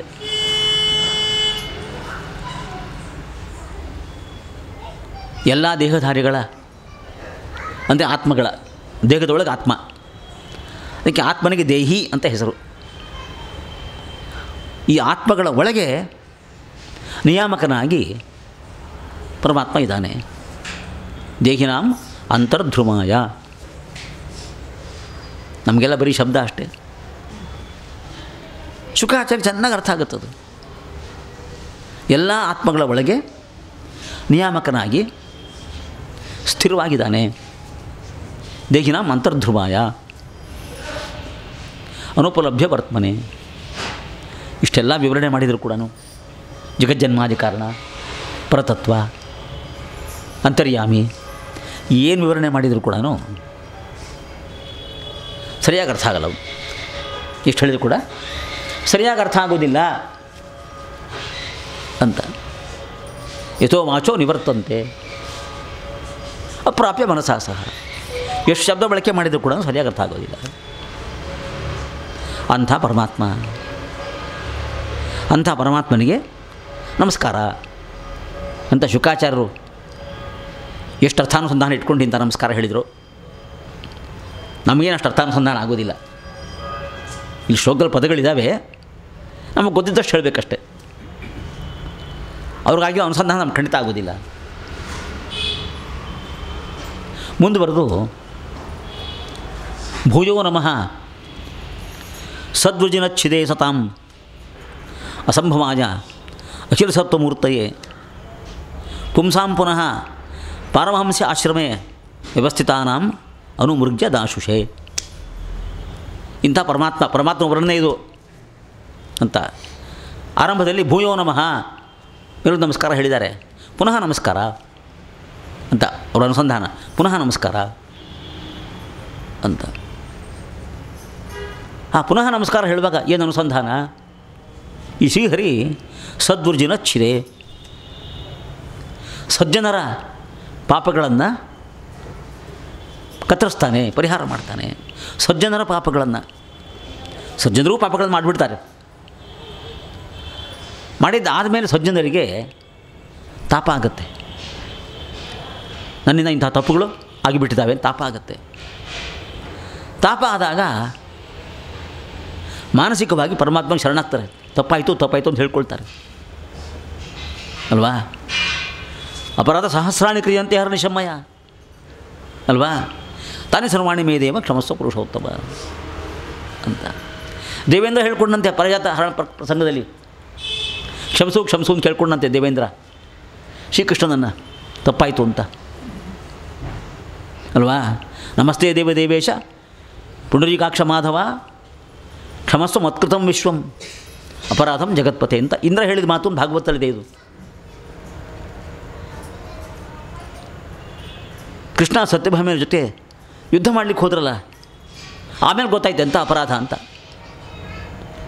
ಅಪರಾಧ ಗೊತ್ತಾದ ಮೇಲೆ ಕೃಷ್ಣ ಇದ್ದಲ್ಲಿಗೆ ಬಂದು ಕ್ಷಮೆ ಕೇಳ್ಕೊಂಡ್ರಂತೆ. ನಮಸ್ತೆ ದೇವದೇವೇಶ ಪುಂಡರೀಕಾಕ್ಷ ಮಾಧವ ಕ್ಷಮಸ್ವ ಮತ್ಕೃತಂ ವಿಶ್ವಂ ಅಪರಾಧಂ ಜಗತ್ಪತೆ. ಇಂದ್ರ ಅಂಥ ಸಚೇತನ, ಅಪರಾಧ ಆದರೂ ಕೂಡ ಆಮೇಲೆ ತಪ್ಪಾಯಿತು ಅಂತ ಗೊತ್ತಾಗಿ ಬಂದು ಕ್ಷಮೆ ಕೇಳ್ಕೊಂಡ. ಅಜಾಮಿಳ ಅಂಥ ಸಚೇತನ, ಮೊದಲು ತುಂಬ ಅಪರಾಧ ಮಾಡಿದ್ದ, ಆಮೇಲೆ ದೇವರಿಗೆ ಶರಣಾಗತನಾದ. ಪಶ್ಚಾತ್ತಾಪ ಇದೆ. ಅಪರಾಧ ಮಾಡಿದವರು ಸಜ್ಜನರು, ಇಂಥ ಸಜ್ಜನರು. ಸಜ್ಜನರ ಪಾಪಗಳನ್ನು ಕತ್ತರಿಸುವವನು. ಸಜ್ಜನರು ಪಾಪ ಮಾಡಿರ್ತಾರೆ, ಶರಣಾಗತರಾಗ್ತಾರೆ ದೇವರಿಗೆ. ಶರಣಾಗತರಾದಾಗ ಅವ್ರ ಪಾಪಗಳನ್ನು ಕತ್ತರಿಸ್ತಾನೆ. ಅದೇ ಒಂದು ಮಹಿಮೆ ಅಂತ ಶುಕಾಚಾರ್ಯ ಹೇಳ್ತಾರೆ. ಸದ್ವೃಜಿನಚ್ಛಿದೆ ಅಸತಾಂ ಅಸಂಭವಾಯ. ಯಾರು ಸರಿಯಾಗದೇ ಇರೋಷ್ಟು ಕೆಟ್ಟವರಾಗಿರ್ತಾರೆ, ಸರಿಯಾಗದೇ ಇರೋಷ್ಟು ಕೆಟ್ಟವರಾಗಿರ್ತಾರೆ, ಅವರಿಗೆ ತಮಸ್ಸನ್ನೇ ಕೊಡುವವನು. ತಿದ್ದುಕೊಂಡು ಸರಿಯಾದರೆ ಒಳ್ಳೆಯದು, ತಿದ್ದುಕೊಳ್ಳದೇ ಇದ್ದರೆ, ಸರಿಯಾಗದೇ ಇದ್ದರೆ, ಹಾಗೆ ಯಾರು ಸರಿಯಾಗುವುದಿಲ್ಲ ಅವ್ರನ್ನ ಸಂಸ್ಕೃತ ಭಾಷೆಯಲ್ಲಿ ಅಸತ್ ಅಂತ ಕರೀತಾರೆ. ಅದಕ್ಕೆಲ್ಲ ಬಹಳ ಭಾಷಾಜ್ಞಾನ ಚೆನ್ನಾಗಿರಬೇಕು. ಸತ್ತಂದರೆ ಇರುವವರು ಅಂತ ಅರ್ಥ, ಸತ್ತಂದರೆ ಇರುವವರು ಅಂತ ಅರ್ಥ, ಅಸತ್ತಂದರೆ ಇಲ್ಲದವರು ಅಂತ ಅರ್ಥ. ಯಾರು ನಿರಂತರ ತಪ್ಪು ಮಾಡ್ತಾನೆ ಇರ್ತಾರೆ, ತಿದ್ದುಕೊಳ್ಳೋದೇ ಇಲ್ಲ, ಅವರ ಅಸ್ತಿತ್ವಕ್ಕೇನೂ ಅರ್ಥ ಇಲ್ಲ, ಅವರ ಅಸ್ತಿತ್ವಕ್ಕೆ ಏನೂ ಅರ್ಥ ಇಲ್ಲ. ಆದ್ದರಿಂದ ಅವರಿಲ್ಲ ಅಂತಲೇ ಅರ್ಥ. ನಿರಂತರವಾಗಿ ಕೆಟ್ಟವರೇ ಆಗಿದ್ದರೆ ಅವರು ಇಲ್ಲ ಅಂತಲೇ ಅರ್ಥ, ಅವರ ಅಸ್ತಿತ್ವಕ್ಕೇನೂ ಅರ್ಥ ಇಲ್ಲ. ಅಂಥ ಅಸ್ತಿತ್ವಕ್ಕೆ ಅರ್ಥ ಇಲ್ಲದಂತೆ ಬರತಕ್ಕಂಥವ್ರು ಯಾರು ಕೆಟ್ಟವರು, ಅವರಿಗೆ ತಮಸ್ಸನ್ನೇ ಕೊಡ್ತಾನೆ. ಅಸತಾಂ ಅಸಂಭವಾಯ ಅಖಿಲ ಸತ್ವಮೂರ್ತಯೇ. ಸತ್ವ ಶಬ್ದ ಇದೆ, ಅಖಿಲ ಸತ್ವಮೂರ್ತಿ ಅಂತ ಹೇಳಬೇಕಾದ್ರೆ ಸತ್ವಾನಿಗೆ ಏನೇನೋ ಅರ್ಥ ಇದೆ, ಬೇರೆ ಬೇರೆ ಅರ್ಥ ಇದೆ. ಆದ್ದರಿಂದ ಯಾವ್ಯಾವುದೋ ಅರ್ಥಗಳನ್ನು ತಗೊಂಡು ದಾರಿ ತಪ್ಪಬಾರ್ದು ಅಂತ ಮಧ್ವಾಚಾರ್ಯರು ಭಾಗವತ ತಾತ್ಪರ್ಯದಲ್ಲಿ ಸತ್ವ ಶಬ್ದಕ್ಕೆ ಈ ಅರ್ಥ ತಗೊಳ್ಳಿ, ಅದಕ್ಕೆ ಅರ್ಥ ಹೇಳಿದ್ದಾರೆ ಭಗವತ್ ತಾತ್ಪರ್ಯದಲ್ಲಿ ಅಂತ. ಸತ್ವ ಅಂದರೆ ನಿಶ್ಶೇಷ ಗುಣಪೂರ್ಣ, ನಿಶ್ಶೇಷ ಗುಣಪೂರ್ಣ, ಇಷ್ಟು ಅರ್ಥಾನುಸಂಧಾನ ಬೇಕಂತೆ ಸತ್ವ ಶಬ್ದಕ್ಕೆ. ತುಂಬ ಅಧ್ಯಯನ ಮಾಡಿದವ್ರಿಗೆ, ನೂರಾರು ಗ್ರಂಥಗಳ ಅಧ್ಯಯನ ಮಾಡಿದವ್ರಿಗೆ, ಪ್ರಾಚೀನ ಗ್ರಂಥಗಳ ಅಧ್ಯಯನ ಮಾಡಿದವ್ರಿಗೆ ಇದೆಲ್ಲೋ ಗಮನಕ್ಕೆ ಬರುತ್ತಷ್ಟೆ. ನಮ್ಮಂಗೆ ಒಂದು 4-5 ಗ್ರಂಥ ಓದೋರಿಗೆ ಇವೆಲ್ಲ ಗೊತ್ತಾಗೋದಿಲ್ಲ. ಅದಕ್ಕೆ ಮಧ್ವಾಚಾರ್ಯರು ಒಂದು ಪ್ರಾಚೀನ ಗ್ರಂಥ ಉಲ್ಲೇಖ ಮಾಡಿ, ಪ್ರಾಚೀನ ಕಾಲದಲ್ಲಿ ಸತ್ವ ಶಬ್ದಕ್ಕೆ ನಿಶೇಷ ಗುಣಪೂರ್ಣ ಅಂತ ಅರ್ಥ ಇತ್ತು. ಭಾಗವತದಲ್ಲೂ ಕೂಡ ಅದೇ ಪ್ರಯೋಗ ಬಂದಿದೆ. ಅದರಿಂದ ಅಖಿಲ ಸತ್ವಮೂರ್ತಯೇ ಅಂದರೆ ನಿಶೇಷ ಪೂರ್ಣಗುಣ, ಅದೇ ಅವನ ಮೂರ್ತಿ. ಪರಮಾತ್ಮನ ಮೂರ್ತಿ ಅಂದರೆ ಏನು? ಪೂರ್ಣಗುಣವೇ ಅವನ ಮೂರ್ತಿ. ನಮ್ಮಂಥ ಮಂದರಿಗೆ ಸರ್ವಾತ್ಮನ ಅರ್ಥ ಆಗೋದಿಲ್ಲ. ಗುಣವೇ ಅವನ ಮೂರ್ತಿಯಂತೆ ಅಲ್ವಾ? ನಮಗೆಲ್ಲ ಗೊತ್ತಿದ್ದರೆ ಯಾವುದೋ ಲೋಕದಿಂದಲೋ ಕಲ್ಲಿಂದಲೋ ಮೂರ್ತಿ ಮಾಡಿದರೆ, ಮಣ್ಣಿಂದ ಮೂರ್ತಿ ಮಾಡಿದರೆ ಇದು ಮೂರ್ತಿ ಅಂತ ಗೊತ್ತಾಗುತ್ತೆ ಅಲ್ವಾ? ಗುಣವೇ ಮೂರ್ತಿ ಆಗೋದು ಹೆಂಗೆ? ನಮ್ಗೆ ಅರ್ಥ ಆಗೋದೇ ಇಲ್ಲ. ಅದು ಅರ್ಥ ಆಗಬೇಕಾದ್ರೆ ಮನಸ್ಸಿಗೆ ತುಂಬ ಒಳ್ಳೆಯ ಸಂಸ್ಕಾರ ಬರಬೇಕಾಗತ್ತೆ. ಉಪನಿಷತ್ತುಗಳೆಲ್ಲ ಪದೇ ಪದೇ ಗುಣಗಳೇ ಅವನ ಮೂರ್ತಿ, ಗುಣಗಳೇ ಅವನ ಮೂರ್ತಿ ಅಂತ ಹೇಳ್ತವೆ. ಅರ್ಥ ಆಗೋದಿಲ್ಲ. ಅಪ್ರಾಕೃತ ರೂಪ ಪರಮಾತ್ಮನಿಗೆ ಅಂತ ಹೇಳ್ತಾರೆ. ಅಪ್ರಾಕೃತ ರೂಪ ಅಂದರೆ ಏನು? ಭೌತಿಕ ರೂಪ ಏನೂ ಇಲ್ಲ. ಭೌತಿಕ ರೂಪ ಏನೂ ಇಲ್ಲ. ಎಲ್ಲ ಇದ್ದಾವೆ. ಹಸ್ತ, ಪಾದ, ಎದೆ, ಶಿರಸ್ಸು ಎಲ್ಲ ಇದೆ. ಯಾವುದೂ ಪ್ರಾಕೃತ ಅಲ್ಲ, ಭೌತಿಕ ಅಲ್ಲ. ಭೌತಿಕ ಅಲ್ಲದ ಹಸ್ತಪಾದಾದಿಗಳು, ಶಿರಸ್ಸು, ನೇತ್ರಗಳು ಇರೋದು ಹೇಗೆ? ಅರ್ಥ ಆಗೋದು ಭಾಳ ಕಷ್ಟ ಇದೆ. ಶುಕಾಚಾರ್ಯ ಹೇಳಬೇಕಾದ್ರೆ ಇಂಥ ಮಾತು ಹೇಳಿಬಿಟ್ಟಿದ್ದಾರೆ. ಅಶೇಷ ಗುಣಪೂರ್ಣವಾದ ಮೂರ್ತಿ ಅವನದ್ದು, ಅಖಿಲ ಸತ್ವ ಮೂರ್ತಯೇ. ಅವರವರ ಆಶ್ರಮ ಧರ್ಮಗಳನ್ನು ಸರಿಯಾಗಿ ಅನುಷ್ಠಾನ ಮಾಡಿದವರಿಗೆ, ಅವರವರ ಆಶ್ರಮ ಧರ್ಮಗಳನ್ನು ಸರಿಯಾಗಿ ಅನುಷ್ಠಾನ ಮಾಡಿದವರಿಗೆ ತನ್ನನ್ನೇ ಕೊಟ್ಟು ಬಿಡ್ತಾನೆ. ಅವರವರ ಆಶ್ರಮ ಧರ್ಮವನ್ನು ಅನುಷ್ಠಾನ ಮಾಡ್ತಾ ಗುರಿ ಏನವರಿಗೆ ಅಂತ ಅನುಷ್ಠಾನ ಮಾಡಲಿಕ್ಕೆ? ಏನಾದ್ರು ಗುರಿ ಇರಬೇಕಲ್ಲ. ಗುರಿ ಏನವರಿಗೆ ಅನುಷ್ಠಾನ ಮಾಡೋರಿಗೆ? ಶ್ರೀಹರಿಯ ಅನುಗ್ರಹ, ಅವನ ಸಾಕ್ಷಾತ್ಕಾರ, ಅದು ಗುರಿ. ಅದನ್ನು ಗುರಿಯಾಗಿಟ್ಟುಕೊಂಡು ಅವರು ಅದೆಲ್ಲ ಮಾಡ್ತಿರ್ತಾರೆ. ಆದ್ದರಿಂದ ಆ ಅನುಷ್ಠಾನದ ಮೂಲಕ ಅವನನ್ನು ಹುಡುಕ್ತಾರವರು ಅಂತ. ಅನುಮೃಗ್ಯ ಅಂತ ಶಬ್ದ, ಸಂಸ್ಕೃತ ಶಬ್ದ. ಅಂದರೆ ಹುಡುಕಲ್ಪಡುವವನು ತಮ್ಮ ಅನುಷ್ಠಾನಗಳಿಂದ ಅವನನ್ನು ಹುಡುಕ್ತಾರವರು. ಪರಮಾತ್ಮ ಅನುಮೃಗ್ಯ, ತಮ್ಮ ಅನುಷ್ಠಾನಗಳನ್ನು ಅವನು ಹುಡುಕ್ತಾರವರು ಅಂತ. ಏನು ಮಾಡ್ತೀರಿ ಅನುಷ್ಠಾನ ಮಾಡಿ? ಯಾಕಿದೆಲ್ಲ ಮಾಡ್ತೀರಿ? ಯಾಕಿದೆಲ್ಲ ಮಾಡ್ತೀರಿ ಅಂದರೆ ಇದೆಲ್ಲ ಮಾಡೋದ್ರ ಮೂಲಕ ಅಂಥ ಮಹಾಮಹಿಮ ಶ್ರೀಹರಿಯನ್ನು ಹುಡುಕ್ತಾ ಇದ್ದೀವಿ ಅಂತ. ಆಧುನಿಕ ಶಬ್ದ ಹೇಳಬೇಕು ಅಂದರೆ ರಿಸರ್ಚ್ ಮಾಡ್ತಾಯಿದ್ದೀವಿ ಅಂತ. ಇದೆಲ್ಲ ಮಾಡ್ತಾ ರಿಸರ್ಚ್ ಮಾಡ್ತಾಯಿದ್ದೀವಿ ಅಂತ. ಆ ರಿಸರ್ಚ್ಗೆ ಆಬ್ಜೆಕ್ಟ್ ಏನು? ಪರಮಾತ್ಮ ಅಲ್ವಾ? ಅಂದ ಅವನ ಅನುಮೃಗ್ಯ, ಆಬ್ಜೆಕ್ಟ್ ಆಫ್ ರಿಸರ್ಚ್ ಅಂದರ್ಥ ಅನುಮೃಗ್ಯ ಅಂದರೆ ಅಂಥ ಪರಮಾತ್ಮ. ಯಾರು ಹೀಗೆ ಮಾಡ್ತಾರೆ? ತಮ್ಮ ತಮ್ಮ ಆಶ್ರಮ ಧರ್ಮಗಳನ್ನು ಸರಿಯಾಗಿ ಯಾರು ಪಾಲನೆ ಮಾಡ್ತಾರೆ ಅಂಥವರು ತಮ್ಮ ಅನುಷ್ಠಾನಗಳ ಮೂಲಕ ಪರಮಾತ್ಮ ಹುಡುಕ್ತಾರೆ ಅಂತ. ಹುಡುಕಿ ಆಮೇಲೆ ಏನು? ಪರಮಾತ್ಮ ಸಿಕ್ಕಿದರೆ ಅವನ ಪ್ರಸಾದ, ಅನುಗ್ರಹ, ಅವನ ಪ್ರಸಾದದಿಂದ ಮೋಕ್ಷ. ಇಷ್ಟಾಗಬೇಕಲ್ವ? ಅದು ಅನುಮೃಗ್ಯವಾದದ್ದು, ಬಯಸಬೇಕಾದದ್ದು ಪರಮಾತ್ಮನ ದರ್ಶನ, ಅವನ ಪ್ರಸಾದ, ಮೋಕ್ಷ. ಅದಷ್ಟು ಅನುಮೃಗ್ಯವೇ. ಇದಷ್ಟನ್ನು ಕೂಡ ಪರಮಾತ್ಮ ಕೊಡ್ತಾನೆ. ಅವರವರ ಆಶ್ರಮ ಧರ್ಮವನ್ನು ಸರಿಯಾಗಿ ಅನುಷ್ಠಾನ ಮಾಡಿಕೊಂಡಿದ್ದವರಿಗೆ ಪರಮಾತ್ಮ ಇದನ್ನೆಲ್ಲ ಕೊಡ್ತಾನೆ ಅಂತ ಇಷ್ಟೊತ್ತೇ ತಿಳ್ಕೊಬೇಕಿದ್ದಕ್ಕೆ. ಅನುಮೃಗ್ಯದಾಶುಷೆ ಅಂದರೆ ಸಾಕ್ಷಾತ್ಕಾರ, ಅನುಗ್ರಹ, ಮೋಕ್ಷ ಇಷ್ಟನ್ನು ಕೊಡ್ತಾನೆ. ಇಂಥ ಮಹಾಮಹಿಮ ಅವನು ಅಂತ ಶುಕಾಚಾರ್ಯ ಹೇಳ್ತಾ ಇದ್ದಾರೆ. ಎಷ್ಟು ಜನಕ್ಕೆ ರುಚಿ ಆಗುತ್ತೋ ರುಚಿ ಆಗಲ್ವೋ? ಶುಕಾಚಾರ್ಯ ಹೇಳ್ತಾ ಇದ್ದಾರೆ ಹೀಗೆ. ಇನ್ನೂ ಮುಂದುವರಿತಾರೆ. ನಮೋ ನಮಸ್ತೆ ಅಸ್ತು ಋಷಭಾಯ ಸಾತ್ವತಾಂ ವಿದೂರ ಕಾಷ್ಠಾಯ ಮುಹುಕ್ಕುಯೋಗಿನಾಂ ನಿರಸ್ತಸಾಮ್ಯಾತಿಶಯೀನ ರಾಧಸ ಸ್ವಧಾಮನಿ ಬ್ರಹ್ಮಣಿ ರಂಸತೆ ನಮಃ. ಮತ್ತು ನಮಸ್ಕಾರ ಹೇಳ್ತಾರೆ. ನಮೋ ನಮಸ್ತೆ ಪುನಃ ನಮಸ್ಕಾರ ಹೇಳ್ತಾರೆ ಶುಕಾಚಾರ್ಯರು. ನೀನು ಸಾತ್ವತರ ಋಷಭ ಅಂತ. ಸಾತ್ವತರುನಿಗೊಂದು ಪ್ರಾಚೀನ ಶಬ್ದ ಅರ್ಥ ಹೇಳಬೇಕು. ಈಗಿಲ್ಲ ಅದು ಶಬ್ದ, ಭಾಗವತದಲ್ಲಿದೆ, ಭಾರತದಲ್ಲಿದೆ. ಸಾತ್ವತರು ಅಂದರೆ ಸಾತ್ವತರು ಅಂದರೆ ಬಹಳ ಪ್ರಾಚೀನ ಕಾಲದಲ್ಲಿ ಸಾತ್ವತ ಅಂತ ಹೆಸರಿನ ಒಂದು ಸಂಹಿತ ಇತ್ತಂತೆ, ಒಂದು ಗ್ರಂಥ ಸಾತ್ವತ ಸಂಹಿತ ಇತ್ತಂತೆ, ಯಾವುದೋ ಬಹಳ ಪ್ರಾಚೀನ ಕಾಲದಲ್ಲಿ.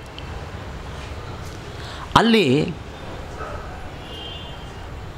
ದೇವರ ಜ್ಞಾನವನ್ನು ಹೇಗೆ ಪಡ್ಕೋಬೇಕು, ಅನುಷ್ಠಾನ ಹೇಗೆ ಮಾಡಬೇಕು ಎಲ್ಲ ವಿವರಣೆಗಳಂತೆ ಆ ಸಂಹಿತಾದಲ್ಲಿ.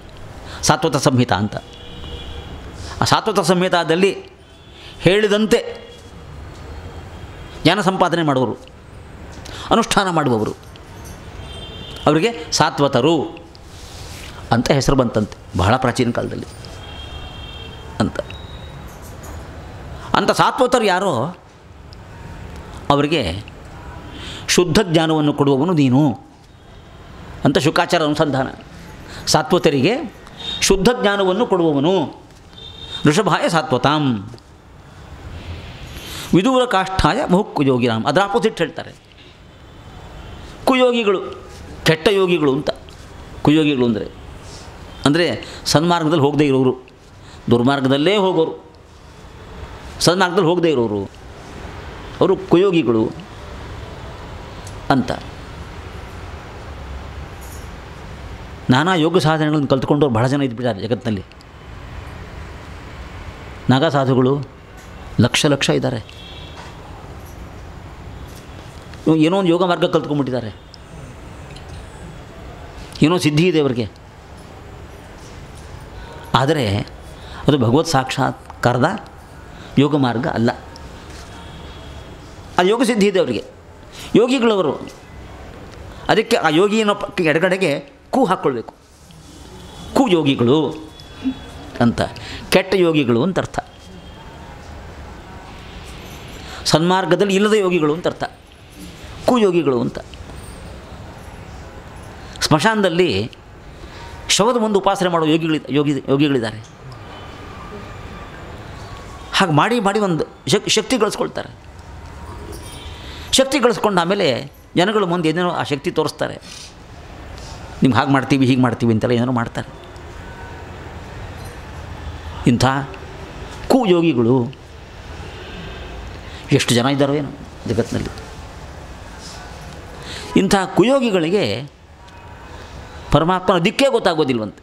ವಿದೂರ ಕಾಷ್ಠಾಯ, ಕಾಷ್ಠ ಅಂದರೆ ದಿಕ್ಕು ಅಂತ ಅರ್ಥ. ಇಂಥ ಕುಯೋಗಿಗಳಿಗೆ ಪರಮಾತ್ಮನ ದಿಕ್ಕೇ ಗೊತ್ತಾಗೋದಿಲ್ವಂತೆ. ಎಂದೆಂದೂ ಪರಮಾತ್ಮನ ಬಗ್ಗೆ ಆಲೋಚನೆ ಬರೋದಿಲ್ಲ ಅವರಿಗೆ, ಅವನ ದಿಕ್ಕೇ ಗೊತ್ತಾಗೋದಿಲ್ಲ ಅವರಿಗೆ. ಅಂಥ ನೀನು ಅಂತ ಸಜ್ಜನರಿಗೆ ಮಾತ್ರ ಸಿಗ್ತೀಯ ನೀನು, ದುರ್ಜನರಿಗೆ ಸಿಗೋದಿಲ್ಲ. ನಿರಸ್ತ ಸಾಮ್ಯಾತಿಶಯನ ರಾಧಸ ಸ್ವಧಾಮನಿ ಬ್ರಹ್ಮಣಿ ರಂಸತೆ ನಮಃ. ಶುಕಾಚಾರ ಪರಮಾತ್ಮನ ಕುರಿತು ಹೇಳ್ತಾ, ಪರಮಾತ್ಮ ಸಮರಾದವರು ಯಾರೂ ಇಲ್ಲ, ಅವನಿಗಿಂತ ಅಧಿಕರಾದವರು ಕೂಡ ಯಾರೂ ಇಲ್ಲ. ಅಂಥ ಪರಮಾತ್ಮ ಸರ್ವೋತ್ತಮ, ಅವನು ಸಮಾನೂ ಇಲ್ಲ, ಅಧಿಕನೂ ಇಲ್ಲ. ಅಂಥ ಪರಮಾತ್ಮ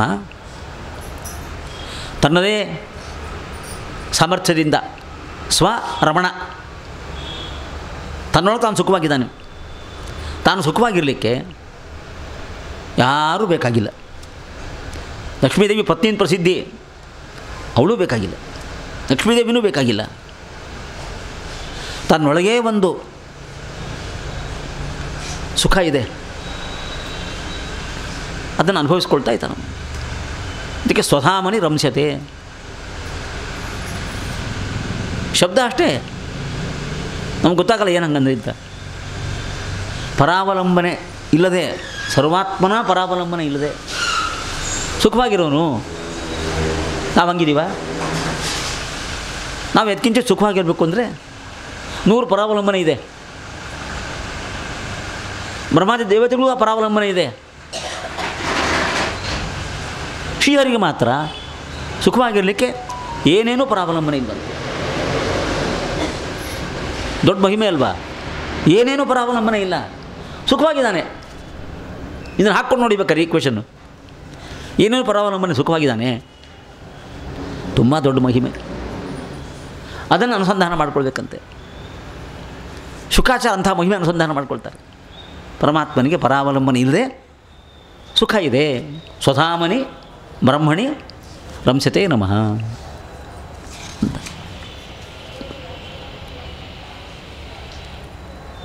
ಶುಕಾಚಾರ್ಯಕ್ಕೆ ಭಾರಿ ಸ್ಫೂರ್ತಿ.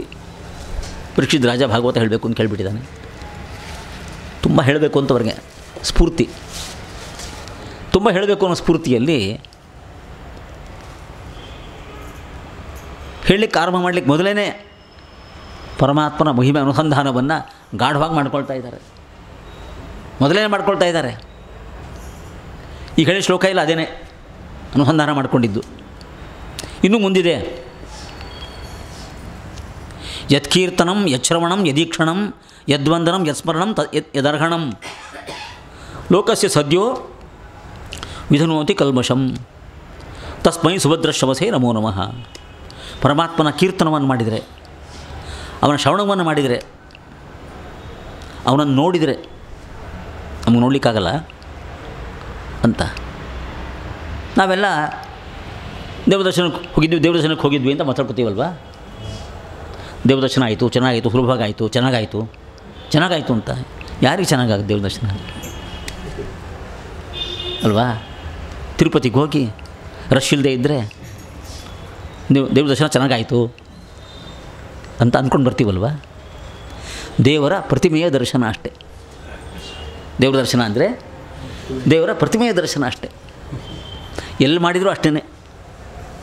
ಆದರೆ ಪ್ರತಿಮೆಯ ಮುಂದೆ ನಿಂತ್ಕೊಂಡಾಗ ಆ ಪ್ರತಿಮೆಯ ಒಳಗೆ ಚಿನ್ಮಯನಾದ ಅಪ್ರಾಕೃತನಾದ ಒಂದು ಭಗವತ್ ಸ್ವರೂಪ ಇದೆ ಅಂತ ಅನುಸಂಧಾನ ಬಂದರೆ ಆಗ ಆ ಪ್ರತಿಮೆಯ ದರ್ಶನ ಸಾರ್ಥಕವಾಯಿತು ಅಂತ ಅರ್ಥ. ನಮಗೆ ಆಗೋದು ಪ್ರತಿಮೆಯ ದರ್ಶನವೇ. ದರ್ಶನ ಆಗೋ ಕ್ಷಣದಲ್ಲಿ ಇಂಥ ಅನುಸಂಧಾನ ಬರಬೇಕು. ಇದರೊಳಗೆ ಚಿನ್ಮಯವಾದ ಅಪ್ರಾಕೃತವಾದ ಭಗವದ್ರೂಪ ಇದೆ. ಆ ಭಗವದ್ರೂಪ ಈ ಪ್ರತಿಮೆಯಲ್ಲಿ ಏನು ಅಂಗಾಂಗಗಳಿದ್ದಾವೆ, ಎಲ್ಲ ಅಂಗಗಳು ಇದ್ದಾವೆ. ಆಪಾದ ಮೂಲಿ ಪರ್ಯಂತ ಎಲ್ಲ ಇದ್ದಾವೆ.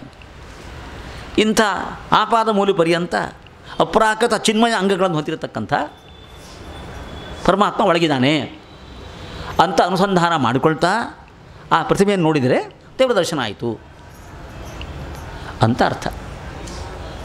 ಯದೀ ಕ್ಷಣಮಂತ ಶುಕಾಚಾರ್ಯ ಹೇಳ್ತಾ ಇದ್ದಾರೆ. ನಮ್ಮ ಕಾಲಕ್ಕೆ ಈ ಕ್ಷಣ ಅಂಥ ದರ್ಶನವೇ ಅಷ್ಟೇ. ಎಷ್ಟೋ ಜನಕ್ಕೆ ಅಂಥ ಅನುಸಂಧಾನವೂ ಆಗೋದಿಲ್ಲ ಅಲ್ವಾ? ಪ್ರತಿಮೆ ನೋಡಿ ಕೈ ಮುಗಿದು ಬರ್ತಾರೆ ಅಷ್ಟೇ. ಅಷ್ಟು ಅನುಸಂಧಾನ ಆಗುತ್ತಾ? ಅನುಸಂಧಾನ ಆದರೆ ಅದೊಂದು ಒಳ್ಳೆಯ ದರ್ಶನ, ಭಗವದ್ ದರ್ಶನ. ಇಲ್ಲದೇ ಇದ್ದ ಸುಮ್ಮನೆ ಅಷ್ಟೇ. ಅದಕ್ಕೆ ಶುಕಾಚಾರ್ಯ ಈ ಕ್ಷಣಂ ಅಂತ ಹೇಳ್ತಾ ಇದ್ದಾರೆ.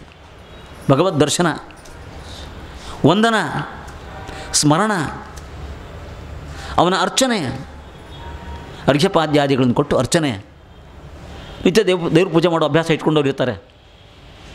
ದೇವ್ರ ಪೂಜೆ ಮಾಡೋರು ದೇವ್ರಿಗೆ ಅರ್ಘ್ಯ ಕೊಡ್ತಾರೆ, ಪಾದ್ಯ ಕೊಡ್ತಾರೆ, ವಸ್ತ್ರ ಕೊಡ್ತಾರೆ, ಆಭರಣ ಕೊಡ್ತಾರೆ, ತುಳಸಿ ಆದಿ ಪುಷ್ಪಗಳ ಅರ್ಚನೆಯನ್ನು ಮಾಡ್ತಾರೆ ಅಲ್ವಾ? ಆಮೇಲೆ ನಾನಾ ಪದಾರ್ಥಗಳ ಸಮರ್ಪಣೆ ಮಾಡ್ತಾರೆ ಅಲ್ವಾ? ಮಹಾನೀರಾಜನ ಮಾಡ್ತಾರೆ. ಎಲ್ಲವನ್ನು ಅವನಿಗೆ ಒಪ್ಪಿಸ್ತಾರೆ. ಆಮೇಲೆ ಮಾಡಿದ್ದೆಲ್ಲ ಅವನಿಗೆ ಒಪ್ಪಿಸ್ತಾರೆ. ಆಮೇಲೆ ಇದಷ್ಟು ಅರ್ಹಣ ದೇವರ ಪೂಜೆ. ಇದೆಲ್ಲ ಏನು ಮಾಡ್ತೀವಿ ದೇವ್ರ ಪೂಜೆ ಅಂದರೆ, ಆ ಶಾಲಗ್ರಾಮದ ಮುಂದೆ ಆ ಪ್ರತಿಮೆ ಹಿಂದೆ ಅರ್ಘ್ಯಂ ಸಮರ್ಪಯಾಮಿ ಅಂತ ಒಂಚೂರು ನೀರು ಹಾಕ್ತೀವಿ ಅಷ್ಟೇ. ಅಷ್ಟೇ ಅಲ್ವಾ?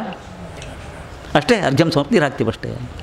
ಪಾದ್ಯಂ ಸಮರ್ಪಯಾಮಿ ನೀರು ಹಾಕ್ತೀವಿ, ಉದಾಹರಣೆ ನೀರು ಹಾಕ್ತೀವಿ ಅಷ್ಟೇ. ಇನ್ನೇನು ಮಾಡೋಕ್ಕಾಗತ್ತೆ ಅಂತ. ಅಷ್ಟೇ ಅರ್ಚನಾ ಅಂತ ಅರ್ಹಣ ಅಂತ ಅಷ್ಟೇ.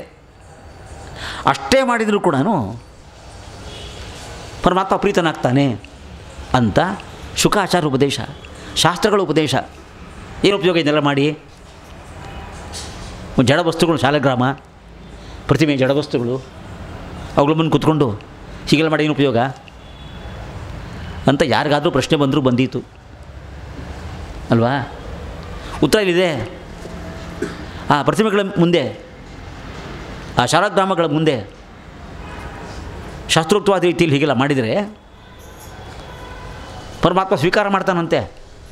ಒಳಗಿದ್ದಾನೆ ಪರಮಾತ್ಮ. ಆ ಒಳಗಿರೋ ಪರಮಾತ್ಮ ಅದನ್ನು ಸ್ವೀಕಾರ ಮಾಡ್ತಾನೆ.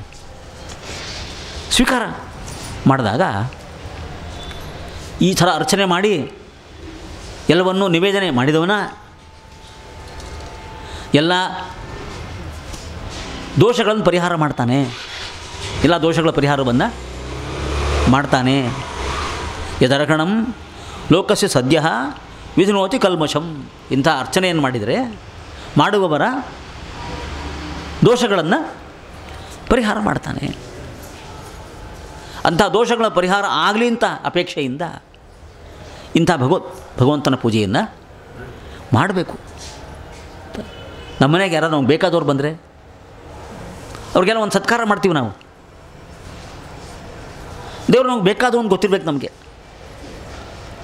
ಅವನು ಶಾಲಾಗ್ರಾಮದಲ್ಲೋ ಪ್ರತಿಮೆಯಲ್ಲೋ ಸನ್ನಿಹಿತನಾಗಿದ್ದಾನೆ. ನಿತ್ಯ ನಮ್ಮನೇಲೇ ಇದ್ದಾನೆ. ಅವನು ಸನ್ನಿಹಿತನಾಗಿದ್ದಾನೆ. ಎಂದೋ ಬಂದವರು ಸತ್ಕಾರ ಮಾಡುವಂತೆ ನಿತ್ಯ ಸನ್ನಿಹಿತನಾಗಿರ್ತಕ್ಕಂಥ ಪರಮಾತ್ಮನಿಗೆ ಹೀಗೆಲ್ಲ ಉಪಚಾರಗಳು ಮಾಡಬೇಕು. ಷೋಡಶೋಪಚಾರ ಪೂಜೆ ಅಂತ ಕರೆಯೋದು. ಹೀಗೆಲ್ಲ ಮಾಡಬೇಕಲ್ವಾ? ಹೀಗೆಲ್ಲ ಮಾಡಿದರೆ ಮಾಡಿದವರ ದೋಷಗಳನ್ನು ಪರಮಾತ್ಮ ಪರಿಹಾರ ಮಾಡ್ತಾನೆ. ಲೋಕಸ್ಯ ಸದ್ಯ ವಿಧುನೋತಿ ಕಲ್ಮಷಂ ಅಂಥ ಪರಮಾತ್ಮ. ಶುಕಾಚಾರ ಅನುಸಂಧಾನ ಇದು. ತಸ್ಮೈ ಸುಭದ್ರ ಶವಸೆ ನಮೋ ನಮಃ. ತಪಸ್ವಿಗಳು, ದಾನಶೀಲರು, ಕೀರ್ತಿ ಸಂಪಾದನೆ ಮಾಡಿದವರು, ಒಳ್ಳೆಯ ಮನಸ್ಸಿನವರು, ಮಂತ್ರಗಳು ಗೊತ್ತಿದ್ದವರು, ಇಂಥ ಸಾಧಕರು ಯಾರೋ ಇದ್ದಾರೆ. ಬೇರೆ ಬೇರೆ ಥರ ಸಾಧಕರು. ಅವರೆಲ್ಲರೂ ಕೂಡ ತಮ್ಮ ತಮ್ಮ ಸಾಧನೆಯನ್ನು ಅವತ್ತವತ್ತು ದೇವರಿಗೆ ಅರ್ಪಣೆ ಮಾಡಿಬಿಡ್ಬೇಕು. ಎಲ್ಲ ನಿಂದೆಯಪ್ಪ ಅಂತ ಪ್ರಾತಃ ಪ್ರಭೃತಿ ಸಾಯಾಂತಂ ಸಾಯಾದಿ ಪ್ರಾತರಂ ತಥಾ ಯತ್ಕರೋಮಿ ಜಗನ್ನಾಥ ತದಸ್ತು ತವ ಪೂಜನ. ಎಲ್ಲ ನಿಂದೆ ಇದು ಅಂತ ಅರ್ಪಣೆ ಮಾಡಿದರೆ ಕ್ಷೇಮ ಆಗುತ್ತವರಿಗೆ. ಇಲ್ಲದೆ ಇದ್ದರೆ ಆಗೋದಿಲ್ಲ. ಕ್ಷೇಮಂ ನವಿಂದಂತೆ ವಿನಾಯದರ್ಪಣಂ. ಅವ್ರಿಗೆ ಅರ್ಪಣೆ ಮಾಡಿದರೆ ಮಾತ್ರ ಕ್ಷೇಮ ಆಗುತ್ತೆ. ಇಲ್ಲದಿದ್ದರೆ ಇಲ್ಲ. ಅಂಥ ಒಂದು ರಹಸ್ಯ ತತ್ವ ಇದು. ಸಾಮಾನ್ಯವಾಗಿ ಅರ್ಥ ಆಗೋದಿಲ್ಲ ಇದು. ಅಂಥ ರಹಸ್ಯ ತತ್ವ ಇದು. ಅಂಥ ಪರಮಾತ್ಮನಿಗೆ ನಮಸ್ಕಾರ. ತಸ್ಮೈ ಸುಭದ್ರ ಶವಸೆ ನಮೋ ನಮಃ. ಇನ್ನು ತುಂಬ ಜ್ಞಾನಿಗಳು, ವಿವೇಕ ಇರೋರು, ವಿಚಕ್ಷಣ ಅಂದರೆ ವಿವೇಕ ಇರೋರು ಅಂತ ಅರ್ಥ. ಅಧ್ಯಯನ ಮಾಡಿ ಮಾಡಿ ಮಾಡಿ ಸತ್ಯ ಯಾವುದು ಅಸತ್ಯ ಯಾವುದು ಅಂತ ಬಿಡಿಸಿಕೊಂಡವರು, ಸರಸದ್ವಿವೇಕ ಇರೋರು ಅಂತ ಅರ್ಥ. ಅಂಥ ವಿವೇಕ ಇರತಕ್ಕಂಥ ಜ್ಞಾನಿಗಳು ಪರಮಾತ್ಮನ ಪಾದಸೇವೆಯನ್ನು ಮಾಡ್ತಾರೆ. ಮಾಡಿದರೆ ಸಂಘ, ಅಟ್ಯಾಚ್ಮೆಂಟ್ ಅಂಟ್ಕೊಳ್ತೀವಲ್ಲ ನಮ್ಮ ಪರಿವಾರಕ್ಕೆ, ನಮ್ಮ ಬೇಕಾದವ್ರಿಗೆ ಅಂಟ್ಕೊಳ್ತೀವಲ್ಲ, ಆ ಸಂಘವನ್ನು ಬಿಡಲಿಕ್ಕಾಗತ್ತೆ. ಸಂಘ ಬಿಡಬೇಕು ಅಂತ ಶಾಸ್ತ್ರಗಳ ಉಪದೇಶ. ಎಲ್ಲರ ಜೊತೆ ಸ್ನೇಹ ಇರಬೇಕು, ಎಲ್ಲರನ್ನೂ ಹಚ್ಕೊಳ್ಬೇಕು ನಮ್ಮ ಉಪದೇಶ ಅಲ್ವಾ? ಯಾರನ್ನೂ ಹಚ್ಕೊಳ್ಬಾರ್ದು, ಯಾರ ಜೊತೆನೂ ಸ್ನೇಹ ಇರಬಾರ್ದು, ಎಲ್ಲರ ಸಂಘವನ್ನು ಕೂಡ ಪರಿತ್ಯಾಗ ಮಾಡಬೇಕು ಅಂತ ಭಾಗವತರ ಉಪದೇಶ. ಅದು ತುಂಬ ಕಡೆ ಬಂದಿದೆ ಆ ಉಪದೇಶ. ಅದು ಆ ಸಂಘವನ್ನು ಬಿಡಬೇಕು. ಆ ಅಟ್ಯಾಚ್ಮೆಂಟ್ ಇದೆಯಲ್ಲ ಅದನ್ನು ಬಿಡಬೇಕು. ಈ ಲೋಕದಲ್ಲೂ ಸಂಘ ಇರಬಾರ್ದು, ಸ್ವರ್ಗಾದಿ ಲೋಕಗಳು ಪ್ರಾಪ್ತಿಯಾದರೆ ಅಲ್ಲೂ ಸಂಘ ಇರಬಾರ್ದು. ಎರಡೂ ಕಡೆ ಸಂಘ ಇರಬಾರ್ದು. ಸಂಘ ಇಲ್ಲದಂತೆ ಬದುಕು ಮಾಡ್ಕೊಂಡು ಕಲಿಬೇಕು, ಕರ್ತವ್ಯ ಮಾಡಬೇಕು. ಸಂಘ ಇರಬಾರ್ದು. ಇದನ್ನು ತುಂಬ ಶ್ರಮಪಟ್ಟು ಅಭ್ಯಾಸ ಮಾಡಬೇಕು. ಪರಿವಾರ, ಮಕ್ಕಳು ಇತ್ಯಾದಿಗಳು ಅವ್ರನ್ನ ಬೆಳೆಸಬೇಕು, ಅವ್ರಿಗೆಲ್ಲ ಅನುಕೂಲ ಮಾಡಬೇಕು, ಅದೆಲ್ಲ ಕರ್ತವ್ಯ ಎಲ್ಲ ಮಾಡಬೇಕು. ಮಾಡಿದ್ದಕ್ಕೆ ಏನೂ ಸಂಘ ಇರಬಾರ್ದು. ದೇವ್ರಿಗೆ ಅರ್ಪಣೆ ಮಾಡಿ ನಿನ್ನ ಸೇವೆ ಅಂತ ಮಾಡಿದ್ದೀನಪ್ಪ ಅಂತ ಅಲ್ಲಿಗೆ ಅವತ್ತು ಪರಿತ್ಯಾಗ ಮಾಡಿಬಿಡಬೇಕು. ನಾನು ಬೆಳೆಸ್ದೆ, ನಾ ಮಾಡಿದೆ, ಹಾಗೆ ಹೀಗೆ ಅಂತ ಏನೋ ನಿರೀಕ್ಷೆ ಮಾಡಬಾರ್ದು. ಪ್ರತ್ಯುಪಕಾರವ ನಿರೀಕ್ಷೆ ಮಾಡಬಾರ್ದು. ಅವತ್ತವ್ರು ಬಿಟ್ಬಿಡಕ್ಕೆ ಅಲ್ಲಿಗೆ ಏನೂ ಸಂಘ ಇಟ್ಕೊಂಡು ಕೊಡೋದು. ಸಂಘಂ ಯದಸ್ಯ ಉಭಯತ ಅಂತರಾತ್ಮನಃ ವಿಂದಂತಿ ಬ್ರಹ್ಮಗತಿಂ ಗತಕ್ರಮಃ. ಹೀಗೆ ಸಂಘರಹಿತರಾಗಿ ಬದುಕಿದ್ರೆ ಅವರಿಗೆ ಏನೂ ಆಯಾಸ ಇಲ್ಲದೇ ಬ್ರಹ್ಮಲೋಕದ ಪ್ರಾಪ್ತಿಯಾಗತ್ತೆ. ಹೀಗೆ ಮಾಡಿದರೆ ಬ್ರಹ್ಮಲೋಕದ ಪ್ರಾಪ್ತಿಯಾಗತ್ತೆ. ತಸ್ಮೈ ಶುಭಸೇ ನಮೋ ನಮಃ. ಪರಮಾತ್ಮನಿಗೆ ತಮ್ಮನ್ನು ಒಪ್ಪಿಸ್ಕೊಳ್ತಾ ಅವನ ಸ್ಮರಣೆ ಮಾಡ್ತಾ ನಿತ್ಯದ ಬದುಕು ಮಾಡಿದರೆ ಮಹಾ ಪಾಪಗಳನ್ನು ಹೊತ್ಕೊಂಡವ್ರದ್ದು ಕೂಡ ಆ ಪಾಪಗಳು ಪರಿಹಾರ ಆಗ್ತಾವಂತೆ. ಅನುಗ್ರಹ ಆಗತ್ತಂತೆ. ಆ ಮಹಾ ಪಾಪಗಳನ್ನು ಹೊತ್ಕೊಂಡವರು ಅಂತ ಒಂದು ಲಿಸ್ಟ್ ಹೇಳಿಬಿಡ್ತಾರೆ. ಅದನ್ನು ವ್ಯಾಖ್ಯಾನ ಮಾಡಲಿಕ್ಕಾಗಲ್ಲ. ಆ ಪಾಪಗಳನ್ನ ಹೊತ್ಕೊಂಡವರು ಯಾರ್ಯಾರು? ಕಿರಾತ, ಹೂಣ, ಆಂಧ್ರ, ಪುಲಿಂದ, ಪುಲ್ಕಸಾಹ, ಆಭೀರ, ಕಂಕ, ಯವನಾಹ, ಶಕಾದಯ. ಇಷ್ಟು ಹೆಸರು ಹೇಳಿದ್ದಾರೆ ನೋಡ್ರಿ. ಇವರೆಲ್ಲ ಪಾಪ ಹೊತ್ಕೊಂಡವರಂತೆ. ಕಿರಾತರು, ಹೂಣರು, ಆಂಧ್ರರು, ಪುಲಿಂದರು, ಪುಲ್ಕಸರು. ಇವರಲ್ಲಿ ಹೆಚ್ಚು ಜನ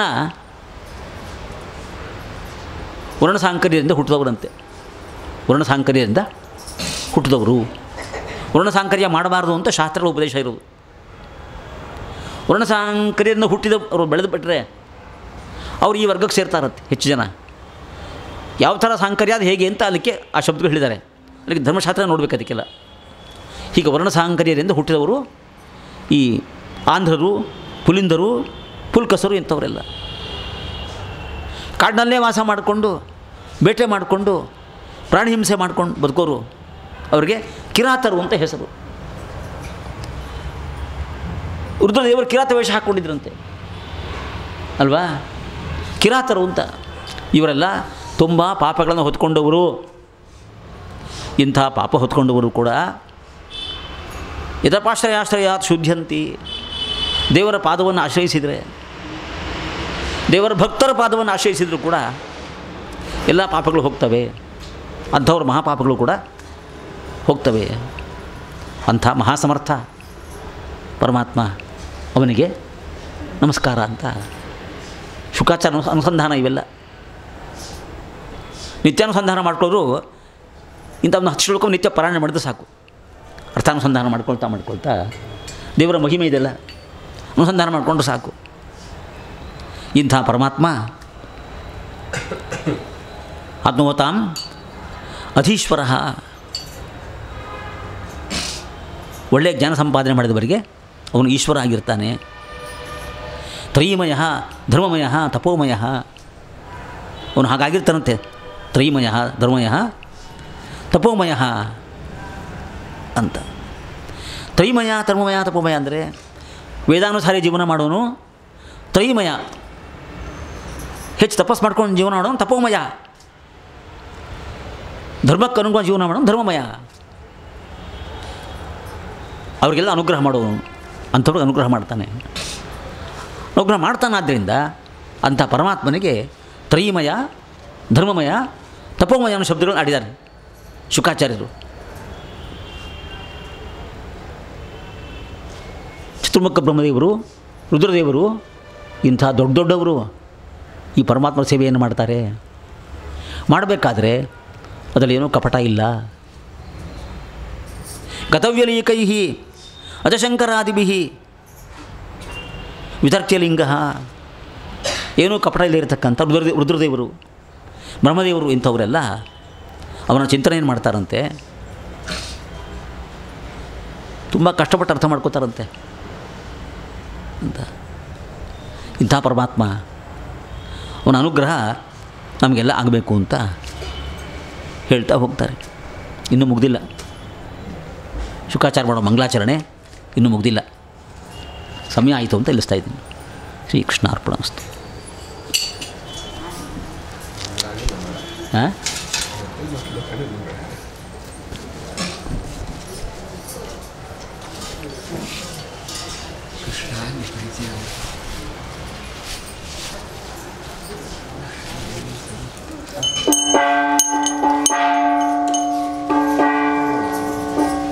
ಆಟೋಮೆಟಿಕ್ ಆಫ್ ಆಗಿದೆ.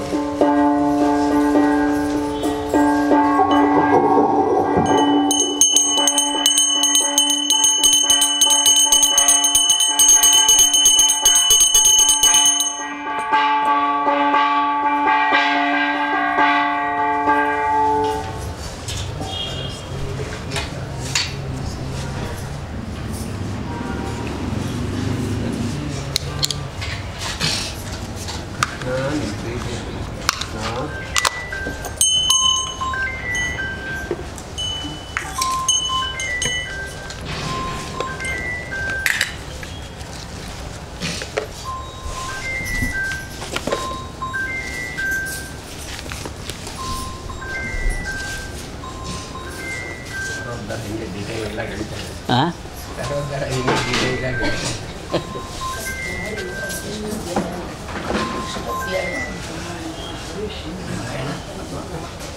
ಅವ್ರು ಇದಕ್ಕೆ ಹೋಗಿದ್ದಾರಾ ಪ್ರಯಾಗ್ರಾಜ್ಗೆ?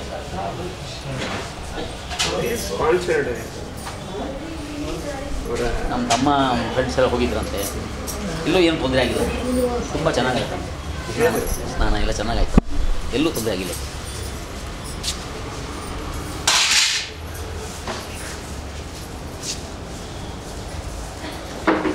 CHS ಇದು ಜೇನುತುಪ್ಪ ಅವ್ರಿಗೆ ಆಚಾರ್ಯ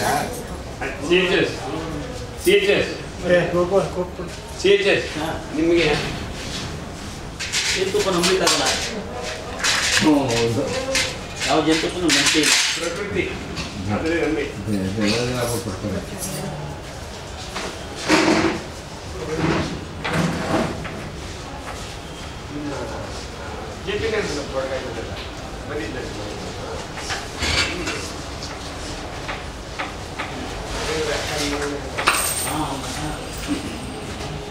ಮಾಡ್ತಾನೆ ಇರ್ತಾರೆ. ವ್ಯಾಪಾರ